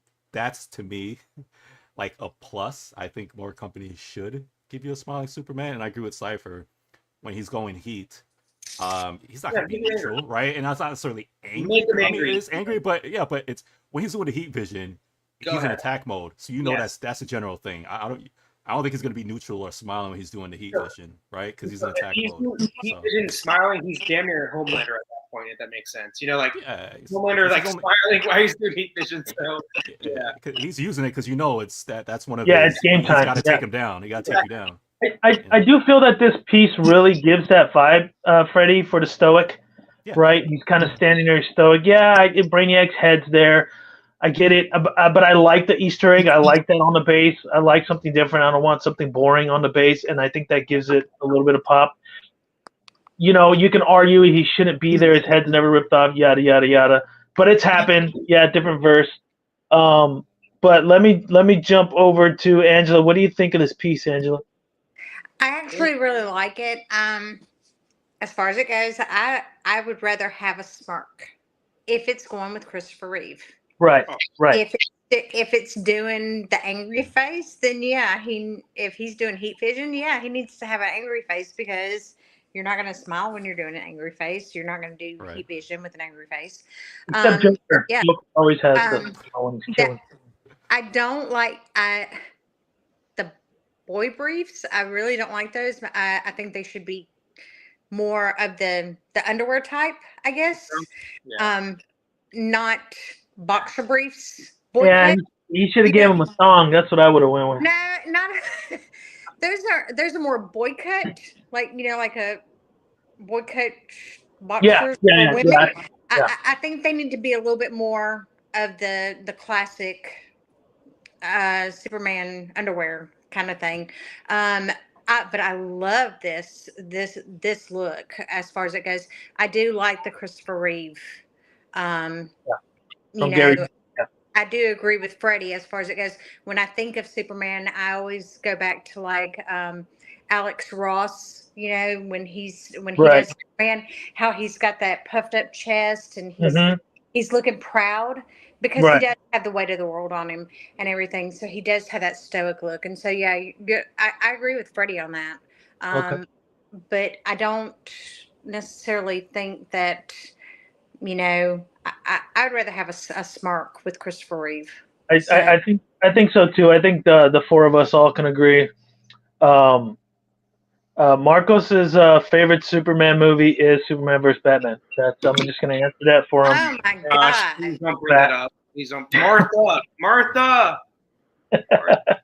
So, Aiden, since you're sitting there and we almost forgot you were here, what do you think, man? What do you think of this piece? You're sitting there so quiet. I like to hear what you got. What's going on through your mind? Well, first of all, you can't see. Oh, there you go. I think I agree with Angela. I think it would have been better too, because look at if you just look at it as a whole, the red is a little bit too much in his midsection, right? So it would have been better to have those a little bit reduced. I agree with Marcos, man. You got to have a smirk, bro. You got to have a smirk. Like if you guys ever read All-Star Superman, like that's that's what embodies Superman. Like, so, but however, a smirk on this particular body and the kinetic energy that his body has would look weird, right? So you couldn't do it on this. But I do believe that we need a smirking Superman. However, I think they executed this really, really well. The commissioner, he knows what he wants to do, and he executed this really, really well. So anybody that picked this up, Marcos, I know you're probably getting it. Congratulations. I think it's a really, really good piece. Congrats, Marcos. Yeah. Congrats, Marcos, man. And LeBron sucks, so yeah. Yeah. Jimmy, I know you jumped off your back. How do you feel about this particular piece of Superman and the direction the artist went with it? Because it is an artist interpretation. It's not based off. I mean, except for the bonus portrait for the Gary Frank, that was the only piece they took off of a comic. But other than that, it was just the artist interpretation with this particular piece. I really love, anybody that knows me knows that I love museum poses. I really do.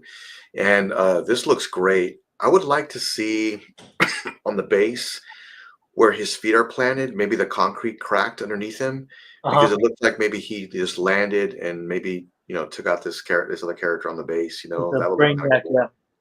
I thought that'd be a nice touch. Is the cape sculpted or is it fabric? It's all sculpted. It's all sculpted. So it looks really good. I think the portrait may use just a little bit of tweaking, not much, just a little bit. But as far as like the smirk goes, for me, that really doesn't matter too much. But I can see, hardcore Superman fans really want that, and I understand why. In the comic book, that's that's an iconic look for him. It really Right. is, even in the films too. So, and I understand that. If I would display it, it would be just like this with this portrait. Right. There looks is a I think he has his hands up also, so there's two switch out. He's like has his hands up all in like a fist upwards, like he's flexing. Okay. Sure. And then there's this one with it down. I don't know how many pictures I grabbed here, but see he's got his hands open there. Oh yeah, I can see And that. he's got his that look. yeah. And that there you go. So there you go. So that's the other version right there where his fists are kind of up and he's clinching. That's super cool. Yeah. So, you know what I've never seen someone do is that, and I don't know how it could be, engineered, but having a large scale other piece that he's holding up like a bus or like a large truck or something, because that's kind of like an iconic look that for in the comic book where Superman catches a truck or pushes one. Yeah. Right. That would look really cool too. But how awesome would this look next to that Dark Side on Throne? That would look really good. That would look really good. And I mean, I don't want to change the topic or anything, but that piece is huge. And I did not realize how big it was until I saw it. I was like, wow, that's very impressive. So, but it's large. Didn't realize that. That's what she said. Got it, well, let's go. I've been waiting for someone to say something like that so I can use that. But yeah, no, it is quite an epic piece for sure. Oh, can I show something to Marcos and Aiden's Go for it. Because I do agree with them. So as you can see here, he is smiling. All-Star Superman. Cause this is my top 3 all-time favorite. Where am I? Can't see. Yeah, so I'm trying to switch it over, but it won't switch over. Yeah, I was going to say switch it over. There you go. There you go. So this is my top 3 favorite. So here you see him smirking. Yeah, he's smirking. On under 2, here go. This one. He's actually. Yeah, it's got a smile. Yeah. Yeah. So All-Star Superman, this is one of the few that embodies that hope. So yeah, I mean, in comics, yeah, I mean, you'll see him smiling, and at times when you'll see him smiling, it's definitely when he's saving somebody, he's saving a kid, he's taking a cat out of a tree, that's what he embodies. So I agree, they should have a standard where they throw in a smirk or a smile. The reason why also Superman is such a great comic is because Superman, obviously, at the beginning of the comic, knows he's dying. Like, he has no way to help himself at all. And what does he do the whole time during the comic? He helps regular citizens day to day, does the exact same thing he does every day, which is amazing. Because, like, there's the one perfect scene I always say is when All-Star Superman, it's like that person's going to jump off the cliff, basically, jump off the building. And what does Superman do? He has to go to another scene, but he hears she's about to do it, and he goes straight to her, and then he sees her. So that's Superman right there, and he calms her down. Everything tells her that you're important, you're a good person, blah blah blah. So that is Superman. Superman is not Batman. I hate the fact that we have in the zeitgeist have made Superman Batman, and I know why. I'm not going to say his name. He's like Voldemort to me nowadays.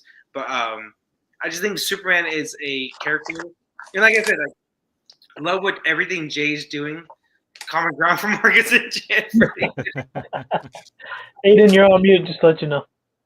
But last thing I would say is this, though, is that fucking goddamn it, Stanley. It made me forget what I was going to say. It was a great point, though. But never mind. Aiden, you've had something to say. Go ahead. I completely forgot what I was going to say. Gosh. No, bro. I respect your opinion, but you kind of go on and on about that. But I like Zack Snyder. I do. Remember, Marcos, Zack Snyder is like New 52. Have you read New 52? Yes, he's at least they're somewhat like faithful to the lore of Superman. Zack Snyder is complete. He's not faithful at all. No.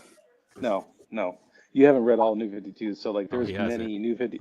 Yeah. So there's many New 52, like Unchained by Jim Lee. There's a lot. Yes, yeah, bro. I have it. So me too. I love that. So like basically, he is very angry in the New 52. So I don't think Zack Snyder veered off. He just took the era of Superman that he liked the most and implemented that. Yeah, that looks cool. Is this the Brainiac, the portrait? Yeah, so sorry to distract you there, but so people know that this Brainiac is not like your normal Brainiac. This was the Red Sun's Brainiac. That's what he looked like, technically. But there are some artist interpretation for that. That's why Jimmy's like, I don't know who that is, but yeah, that is Brainiac. That's pretty much what you're gonna get. It's not final rendered yet, I don't believe. It could possibly be, but the details on it's good. You got some of the scratches here and some of the battle damage. Obviously, his head's ripped off, so he's got battle damage. Looks like a little blood here. I'm not sure what that is. Got the red Terminator eyes. Oh, that's nice. Battle damage up here on the side, some dents. So I kind of want to just show everybody that. Oops, not that. That one's not ready yet. We're not ready for that one. Can you go back, Will? Can you go back? Well, we'll go back to that one. I just kind of want to finish this up. So, Aiden, whatever you have to say about this one, we can do that, and then we'll show. Well, we can get to it right now. We'll show. So, the commissioner sent this to me. He wanted me to talk about it, and it is the Redeemer from Spawn. And for those of you that haven't read Spawn yet, Redeemer is just pretty much the Heavens version of Spawn. There's several versions of the Redeemer. I believe this one's the strongest of the Redeemers, so we'll show it. I didn't get so it's more teaser like this. It's not fully rendered yet, so it's kind of, they want to tease it this way because it's not complete. But one of the last pictures I have here does have the base in 3D form in gray. But I just wanted you guys to kind of take a look at it. We can chat about this a little bit. We still got plenty of time to goof around. So that was the front side. This is somewhat of what the base potentially will look like. Let me see where I'm at here. That's kind of the back. There is a no helmet portrait I've seen, but they haven't, like, this is what they gave me. So this is what I'm going to get. And then you have the base, which would be that. That's cool. Yeah. So you got Spawn on the ground kind of melting, his cape all over the place here. The Redeemer's got him pretty much in the fetal position. I do like this the base down here with what's that, the Eradicator? Looks like him inside. That looks pretty cool. The Violator, yeah, one of those. Yeah, so it does look like the Violator there. Marcos, what do you think of this piece? Are you a Spawn guy? Do you think this piece is pretty cool, or do you have to see more? What would you like to see? Yeah, for sure, see more. I'm not the biggest Spawn fan, but I do like the character. I think the look is awesome of Spawn. I'm surprised. I think it's a licensing issue with Todd McFarlane, but I'm just surprised no one's really done like Spawn statues, like licensed companies. I know that there's been some customs that look really good too, but no, I would love to see like licensed game, like 100%. I know there's companies that want to do a Spawn statue 100%. Like he will hunt them all down. That's probably the fear. Exactly. Searching, looking for them. It's like, exactly. He got time on his hands. He's like, I'll find you. I know licensed companies want this IP for sure. The custom statues look fucking amazing. Yeah, I've seen McFarlane go on a war path, man. Every time I read about it, and it's just like he's always he don't care. It just sucks though. His warpath hurts like collectors, because like people would love to see like maybe a PCS or even a Prime 1 to do a Spawn. I'm like, my gosh, those. Yeah, but here my thing is like, why does it have to be licensed? Like, it doesn't have to be licensed. The custom pieces look amazing. So no, but I'm saying like there's custom groups that could do even superior work because they're not like bound by licensing. So I feel like the quality could be just as good, if not better, if people were just to kind of invest into the custom world a little bit and have a little bit of trust. I think you can get a little bit better, in my opinion. Well, I agree with that 100%. I'm going to say this: McFarlane is not going to give up that license for Spawn. He'll do a Spawn statue, and he'll do it. He'll make it so expensive that you can't afford it, and he'll tell you that he'll make it, and he'll make it cost so much. I mean, he's even doing a Kickstarter right now too, Yeah, for something. Um, it's kind of fee. but is it a comic that he's doing a Kickstarter for? I'm not sure. He is doing a Kickstarter for something. I But think I he, but I mean, know the figures he's done because I've actually gone in. I have two here that he did sign and numbered and stuff like that. So but I mean, uh, anything that he touches, as far as it goes, he will tell you flat out that he's gonna take your money. yeah, He wants to take your money. He's going to take your money, and that's how he got rich. He don't care. So he's not going to give up that Spawn license. So I really, honestly, that's the reason why we won't have a licensed Spawn character statue unless he comes out with one. And honestly, I think getting a custom one will be better because they'll give the attention that we need for this character or any of the Spawn characters. Yeah, So, yeah, it's a shame. It's kind of tough. It's like something going on with Arnold and Dutch. Like, why haven't we seen a 1/3 Dutch? Why haven't we, got something like that in silicone or anything else? So it's just that red tape that people got to cut through. But yeah, he's very particular with the Spawn stuff, and he wants to. I mean, it's his stuff. I mean, I get it. Here's a 3D version of that Redeemer. It's not dark, so you guys can kind of see the details in the clothing, the folds, the texture. It's not complete. It's just a whip, but this is pretty much what they want to bring up. Jimmy, what do you think? Are you a Spawn guy? Is this something that would interest you? I can't say I'm a Spawn guy, but there's no doubt the sculpt is incredible on this. It looks really good. I love the flow of the cape. I mean, that looks really awesome. But I think it looks really good. I think a Spawn fan would really appreciate this. But what scale is this, Will? They're all quarter scale, from what Quarter I'm scale. told. Okay. Yeah. Yeah, I think it's going to be a great piece. I'd like to see more. Does this group just specialize in Spawn? No. They don't. Okay. No. Yeah. Yeah. It's just they're kind of it, they're kind of reaching out to going towards the Image comic, the Top Cow, kind of going that direction. Yeah. They've done Marvel, they've done DC, and it's like a repetitive thing. So why not try something new? Yeah. So I think that's kind of what it is. They're just kind of gonna go, and they're just kind of testing the waters and see what everybody thinks in terms of this particular piece and if they're headed in the right direction. Yeah. I mean, the muscle definition and the anatomy of the character looks really good. I think that like I said, a Spawn a collector would really appreciate this. It looks great. I'd love to see it painted. Yeah. I'd love to see it painted and ready to go. But yeah, I mean, congrats to who's picking this up. I think it's going to be a good piece. Yeah. Aiden, what do you think, man? You already know what I think about it. I mean, it's like what Angela said. We're never going to get a licensed piece as long as Todd, because I'm a huge Todd McFarlane fan. Like I'm a huge Image and Top Cow fan. He's never going to give up the license. It's just not going to happen. But I do feel like there's a lot of passion behind this, right? Kind of like JCA, right? When you look at Jay's Yeah. work, you're like, Yeah. man, this guy like stays up all night. It puts all his energy into this. You could tell, right? Right. And it's the same thing. It's the same thing. You could tell attention to detail, the anatomy, the proportions, the cape flow, everything. When this is done, I guarantee you it's gonna blow people's minds. It really is. And I encourage people to have a little bit of trust in customs, like do your research, find out Yeah. who's making what, find out who has a good reputation, and just, give it a shot.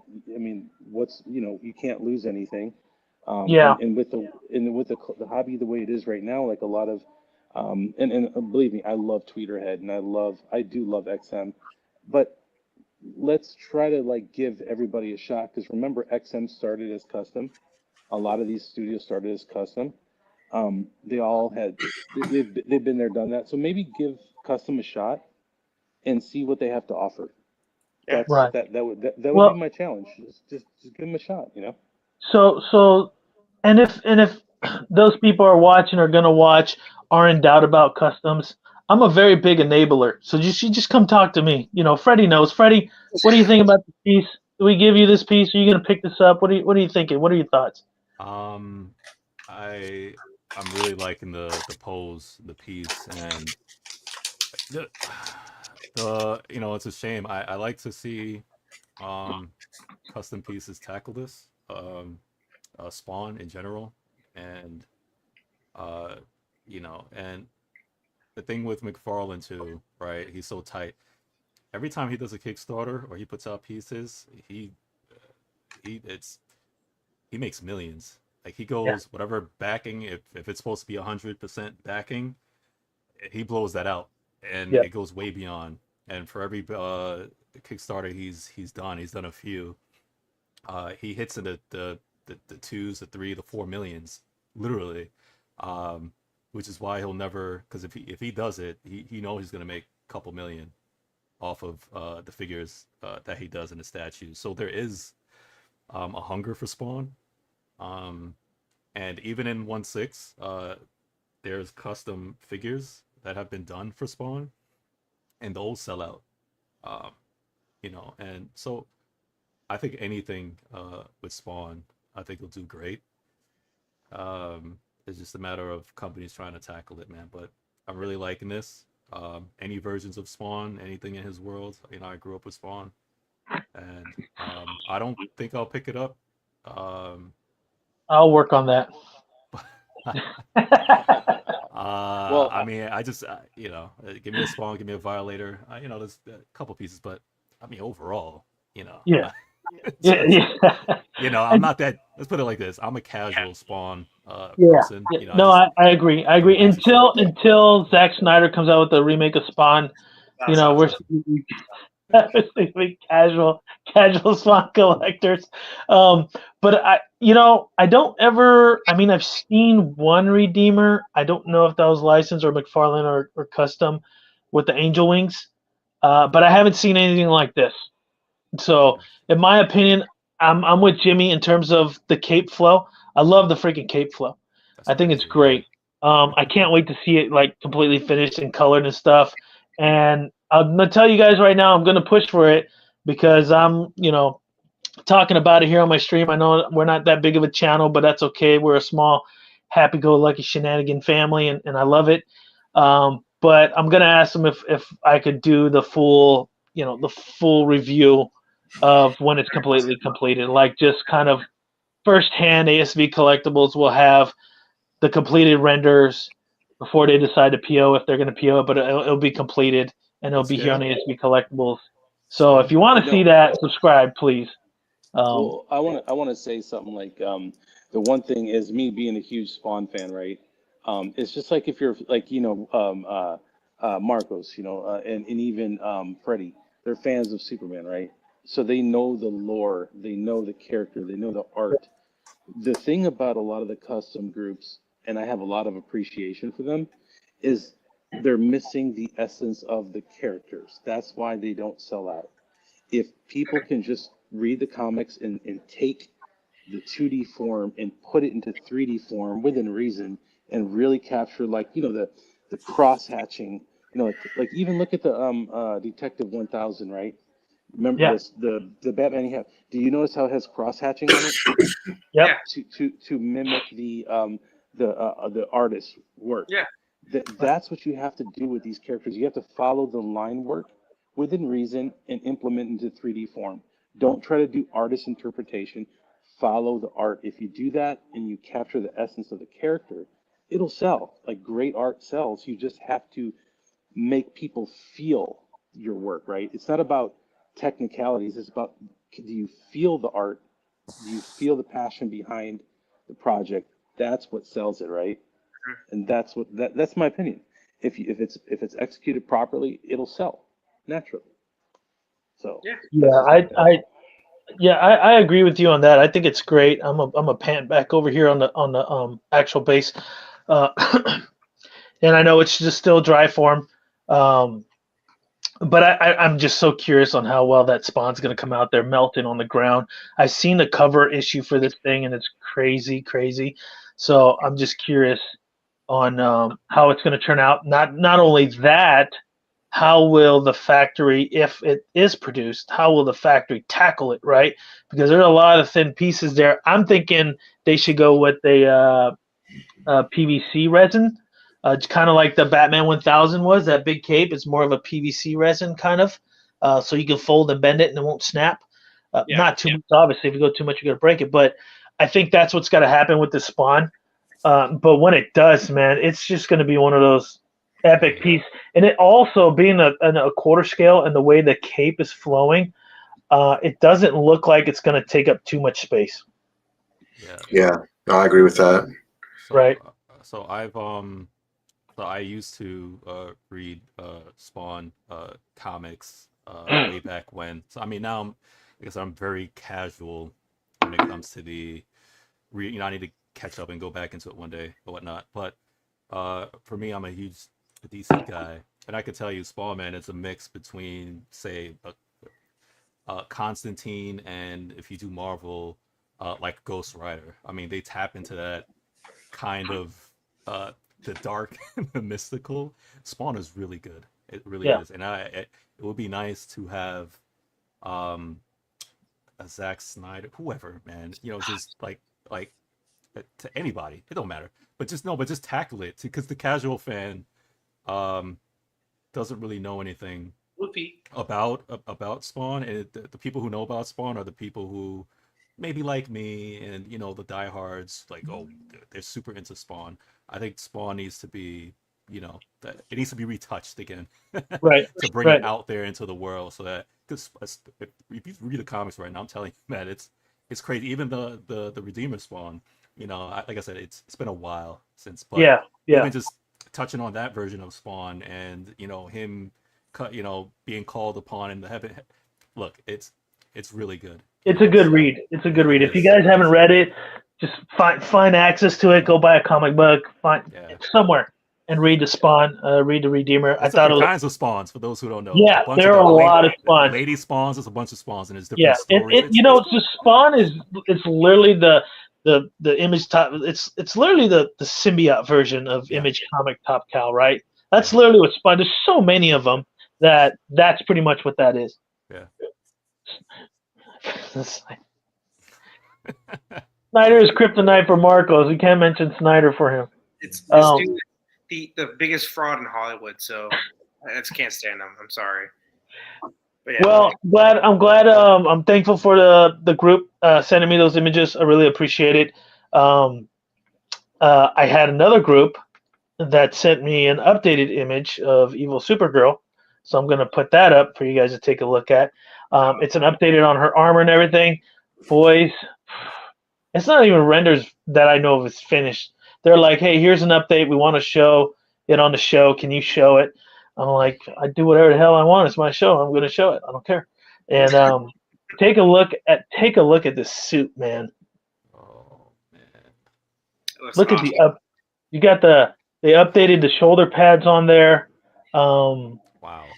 And it just and it's like not even complete. Like, if it looks like that, it's not even complete. You can tell the texturing on the suit. You can see the folds, the stitching line, the stuff. This group is these guys are just so talented, man. I am just so impressed with them and how talented they are. What do you guys think from this new update? I know the last update was a few weeks back, I think. And it showed kind of the base and her walking and stuff like that. I know last week I showed the eyes. A lot of you guys like the red eyes. And this week, this is what they showed me, because I know it didn't have the shoulder pads. So now they're implementing some armor there, because this is a proximity piece for that dark side. So it's supposed to be a lot more darker and more aggressive, right? They are working on a separate upper torso, but they haven't shown me anything. So I'm just kind of waiting. Hopefully next week, maybe there's something there and I can show everybody. Stanley, not dynamic. It's semi-dynamic museum. They don't want to go too crazy with the dynamic stuff, especially for like real estate. You don't want to take too much space and stuff like that. So they're going for that. So it's a semi-dynamic. She kind of looks like she's moving forward. I'm not sure if you caught it, Stanley, the whole base, the crystal base and stuff. So, but yeah, Marcos, what are you thinking, man? I love this.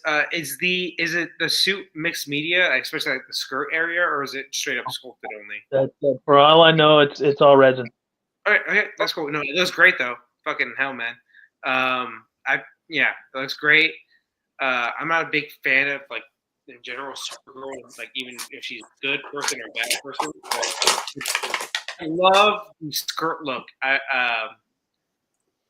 love Legendary Beasts' Wonder Woman. That's the only thing they're missing is a skirt look, with that piece. So So I know it looks sexy for a Supergirl look. I think the shoulder pads, because I haven't seen that until now. That actually will make it a little bit more. They look good. Color, with the shoulder pads and it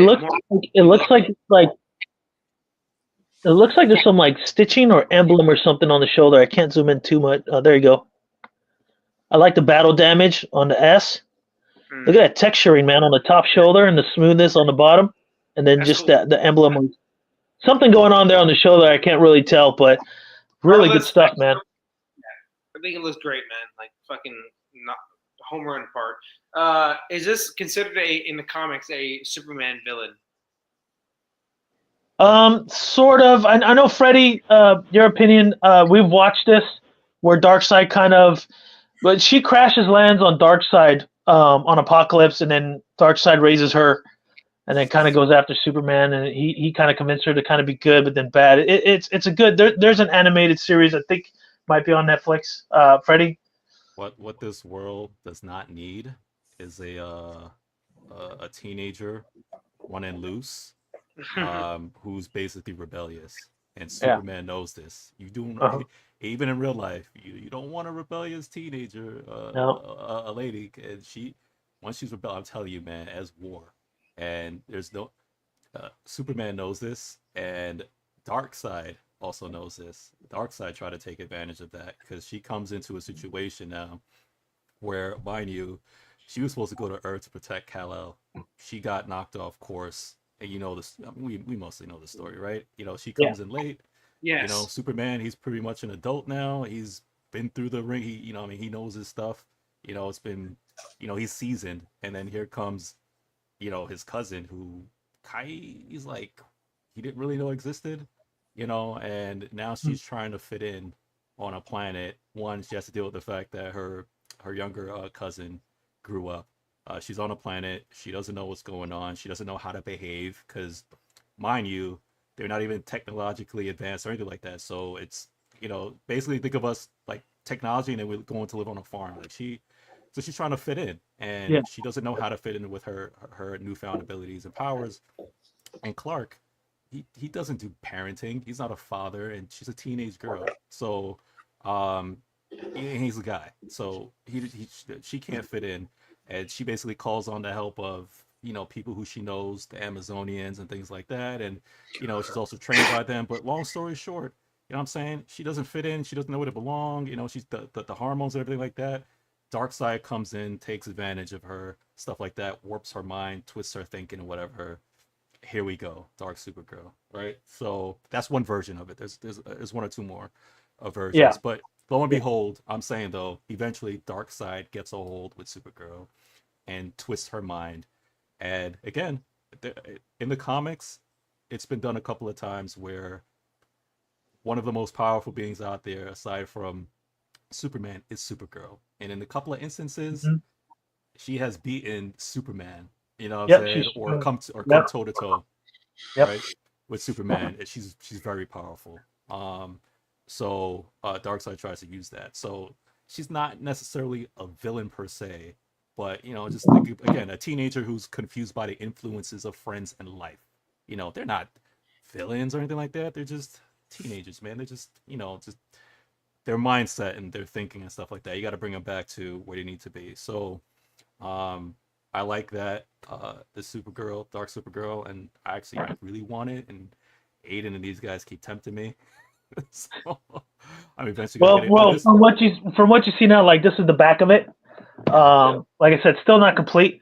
I love the texture on the suit. That's one thing that catches my eye, right? Because the armor, there's the armor on her front plate, where her chest is, and then you have the texture of the suit. I'm feeling that with the gloves, and the boots and everything like that. I like the leathery kind of texture that I see from Yeah, it.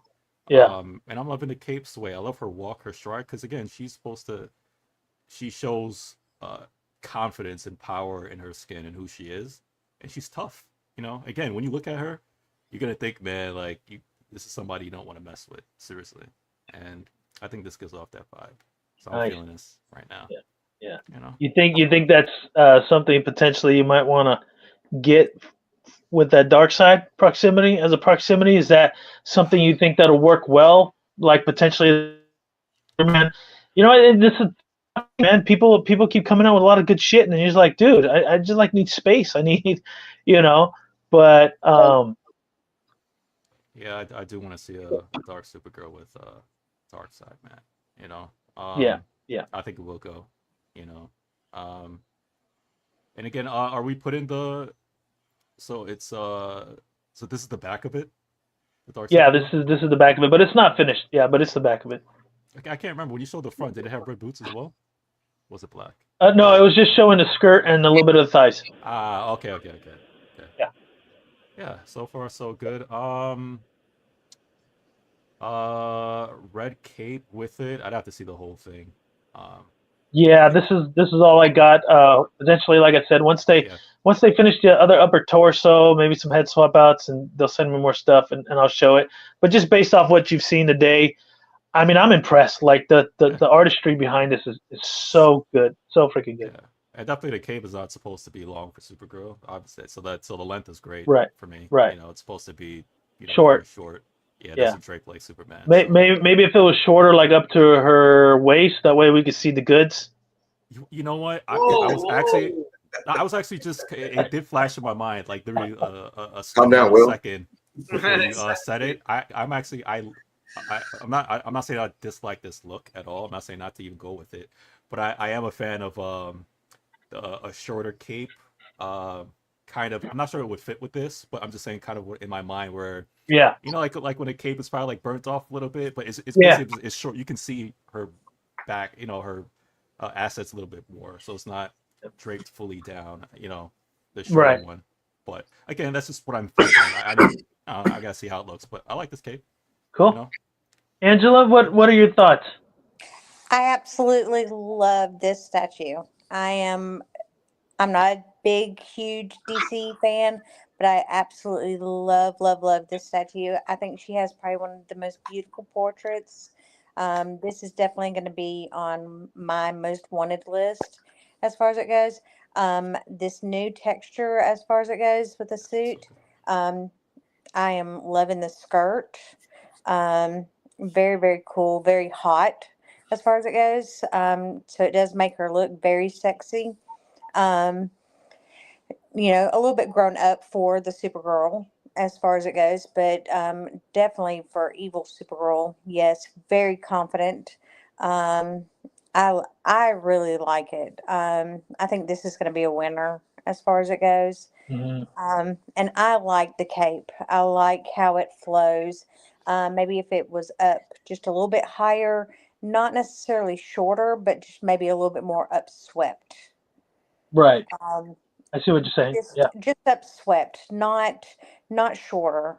Um, but I freaking love it. I think it's awesome. So, and Hmm. I do like the museum pose, um, and the smaller real estate because I don't want all the crystals or anything like that. I want just the small Yeah. piece because I have limited space. Yeah. So, For those that don't know, I was told that you can pretty much kind of J and D it. That little Superman emblem on the base that comes out of the crystal, and you can just display that and just kind of. That's the issue we were talking about earlier about keeping things in boxes and stuff. But that base, if you didn't have the space, but you still want everything, because eventually you might have the space, you can redisplay it with the crystal. So you can pop it off or put it on. So I thought that was a great idea from them. Jimmy, what do you think? So if somebody showed me this this portrait, this render, and told me that, hey, check out J&D's new Supergirl. It's going to launch in a few weeks. They're teasing it already. I would say, wow, yeah, that is J&D. That looks really good. That's it has that man, the sculpt is incredible on this. I'm kind of lost for words on how great it is.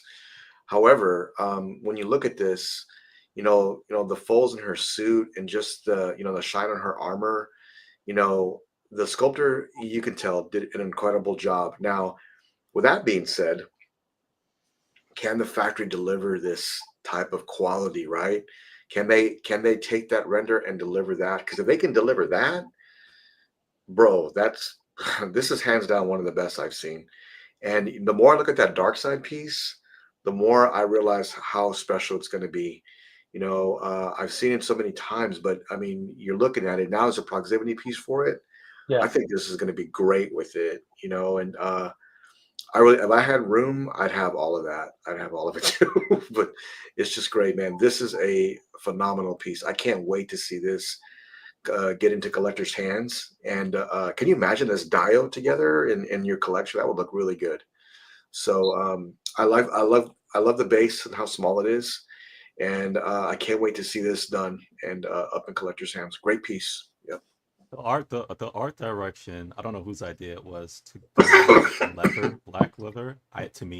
Please don't change it. I think that was a great job, because to me, with the leather, kind of signifies power.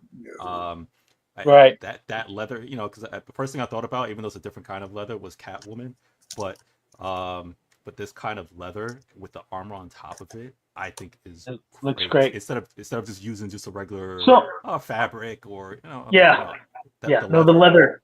Yes, the with leather. the armor over it. Oh, it looks so. And I love that artist's interpretation of it too, because I don't remember her having armor on the shoulder like that.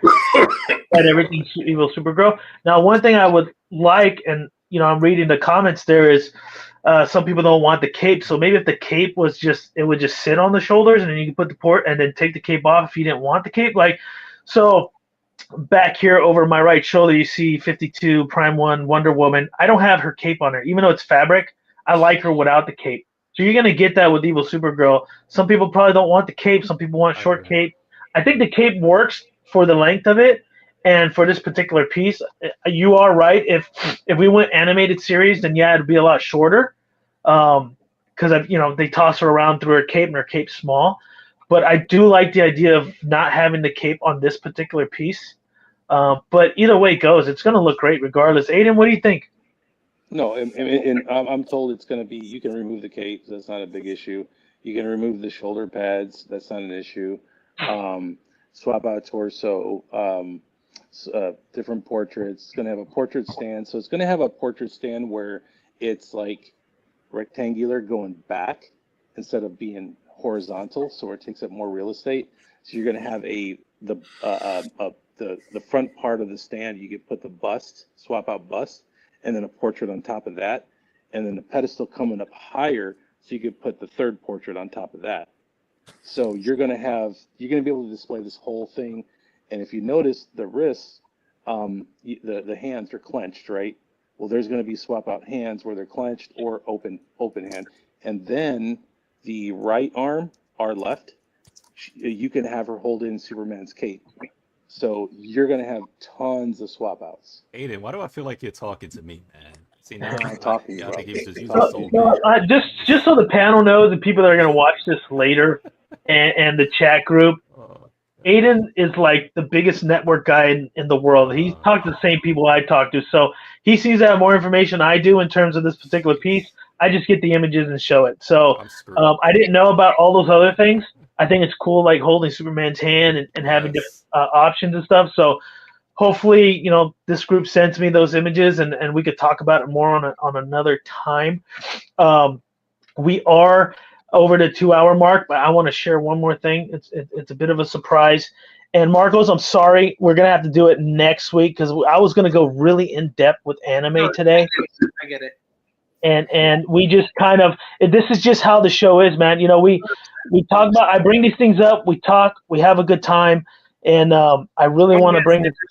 Yeah, I get it, man. I get it. Yeah, and I told Marcos, no, we're gonna dive into anime today like crazy, but I'm gonna give like some time to talk about this particular piece.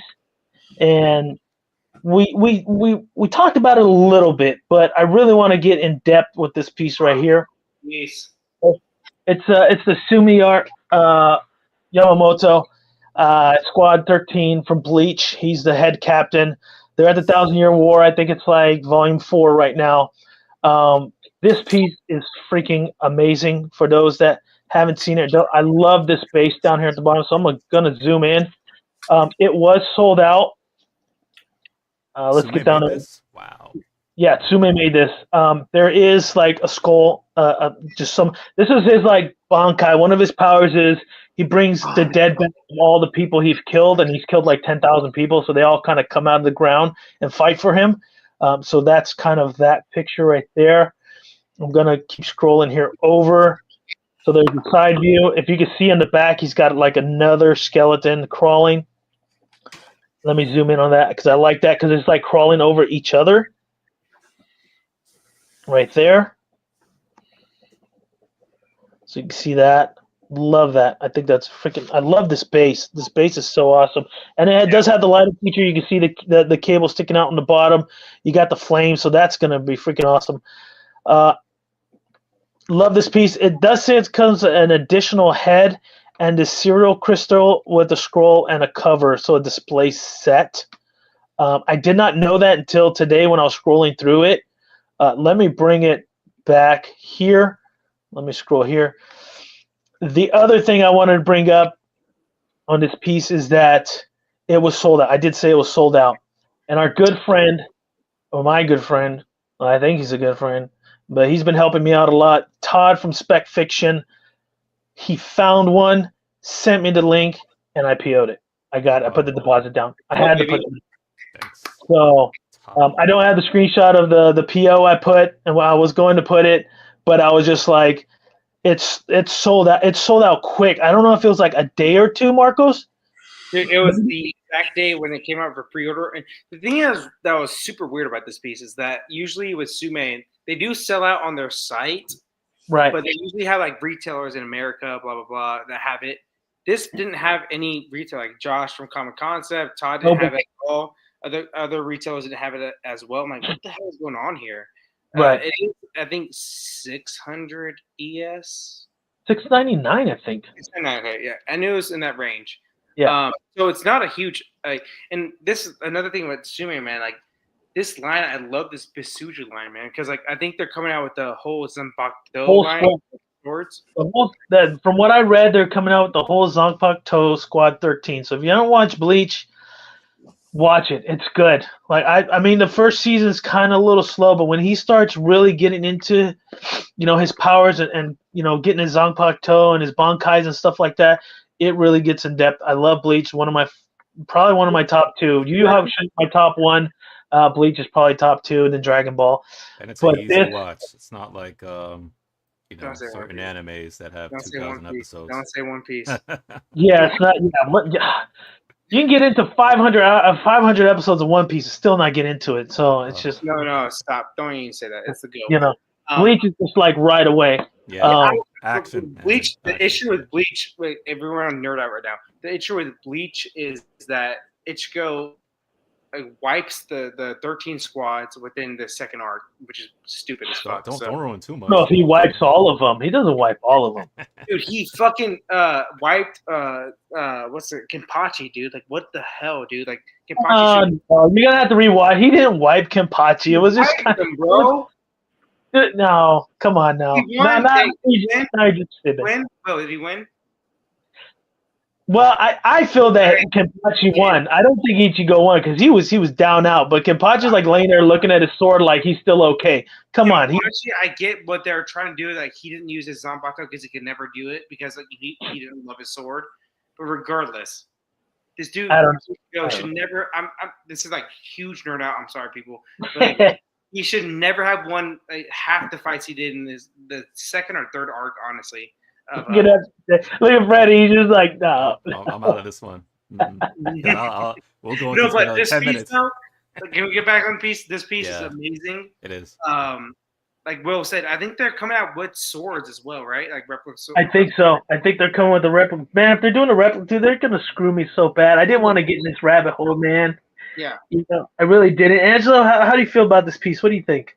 Yeah, it's cool. Michael Reyes.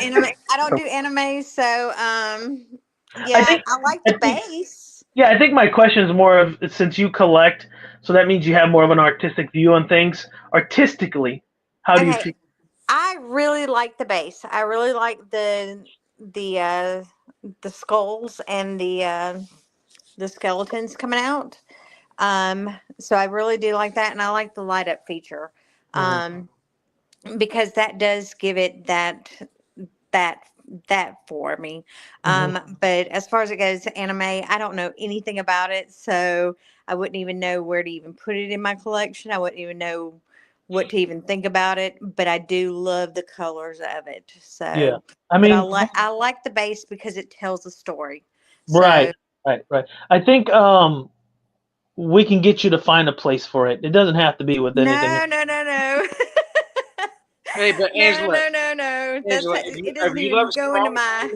I was saying, if you love strong females, watch One Piece. So No. I am not even. I have got too many other things I watch that I'm not even gonna even try to even go into that. So yeah, I know we're kind of getting in the world that most of you don't know. I know, Jimmy. What do you think? Do you appreciate the art on it? I know you're not really a big anime guy in terms of it, but just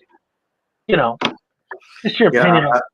I do love the 90s anime a lot, and there's a few ones that I watch now. I've never seen this before, but I do love the art on it. The base is super cool, right? And I do love how it's got a small footprint on the base, how it's got that round base. And I do love that. One thing I know about anime statues is that they usually have a great light up feature, which is awesome. And this seems to be no different. When I think of anime statues, now, first thing that comes to my mind is Last Sleep and how they have like some of the best anime pieces I've ever seen. Yep. This here is a great piece. If you're a fan of the character, I'm sure it's great. But I'm just not familiar with it, but it looks really cool. I think it'd be a great pickup.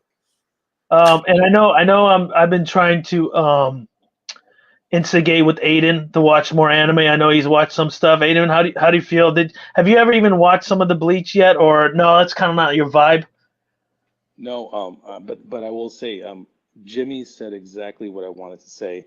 I like the fact that it's more vertical as opposed to horizontal, right? So you have a storytelling base with a beautiful light up. And I mean, it's so well executed. If I was an anime collector, I would buy this. Like, I really love this one, like, a lot, because I do like the big ones, like, right, the ones that have all kinds of crazy stuff going on. But imagine if you can have like how Jimmy is doing, like you have the Maji case with all these lined up, like all vertical pieces like that, dude. That's legit. I think that looks really, really good. And anime pieces, from an artistic standpoint, are some of the best. I want to say anime art is probably better than any other art form out there. So, and that's me being an artist, like an artist since 1980, 35 years of being an artist. Like, I feel like the anime art is so perfectly executed, and these statues are perfectly executed. They're taking that 2D form to 3D form with precise execution. Yep. So there's like nothing bad I can say about this. This looks awesome. Yeah, I'm super excited. Like I said, shout out to Todd from Spec Fiction. He had the last one, and he got one, and I was able to pick it off of him. So I really appreciate that. Also, if you guys are looking for the XM Cyclops, he does have that as well, and I believe the LBS one.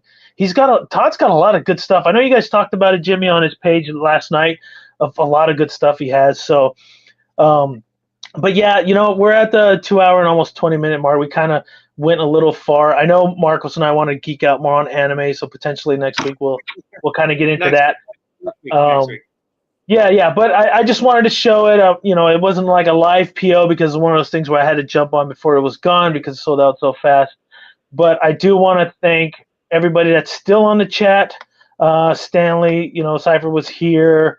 We got Akshay. Let's see. Let me keep going down. Michael Reyes was here. A lot of you guys, I really appreciate you coming out on ASV Collectibles and just hanging out and having some shenanigans and checking out some new stuff, new renders, new reveals, even some PO stuff that we've been doing, and the unboxing. So stay tuned more for ASV Collectibles. Please like, subscribe. I want to thank the panel, Jimmy from Godlike, so make sure you subscribe to his channel. Angela, thank you very much. I really love having you on the show. Thank you for showing us your little display back there, and hopefully we can help you grow it, because I am an enabler. FBJ, I know. FBJ, love having you as always. Can't wait for you to get that Super Doom so we can do a live unboxing and we'll check it out in your collection. Marcos, always an honor. And Aiden, man, thanks a lot for joining in. I know it was a little bit last minute, but I really appreciate you coming in. Again, I really appreciate everybody on the stream. Thank you very much for joining ASV Collectibles, and we will see you next time. Peace.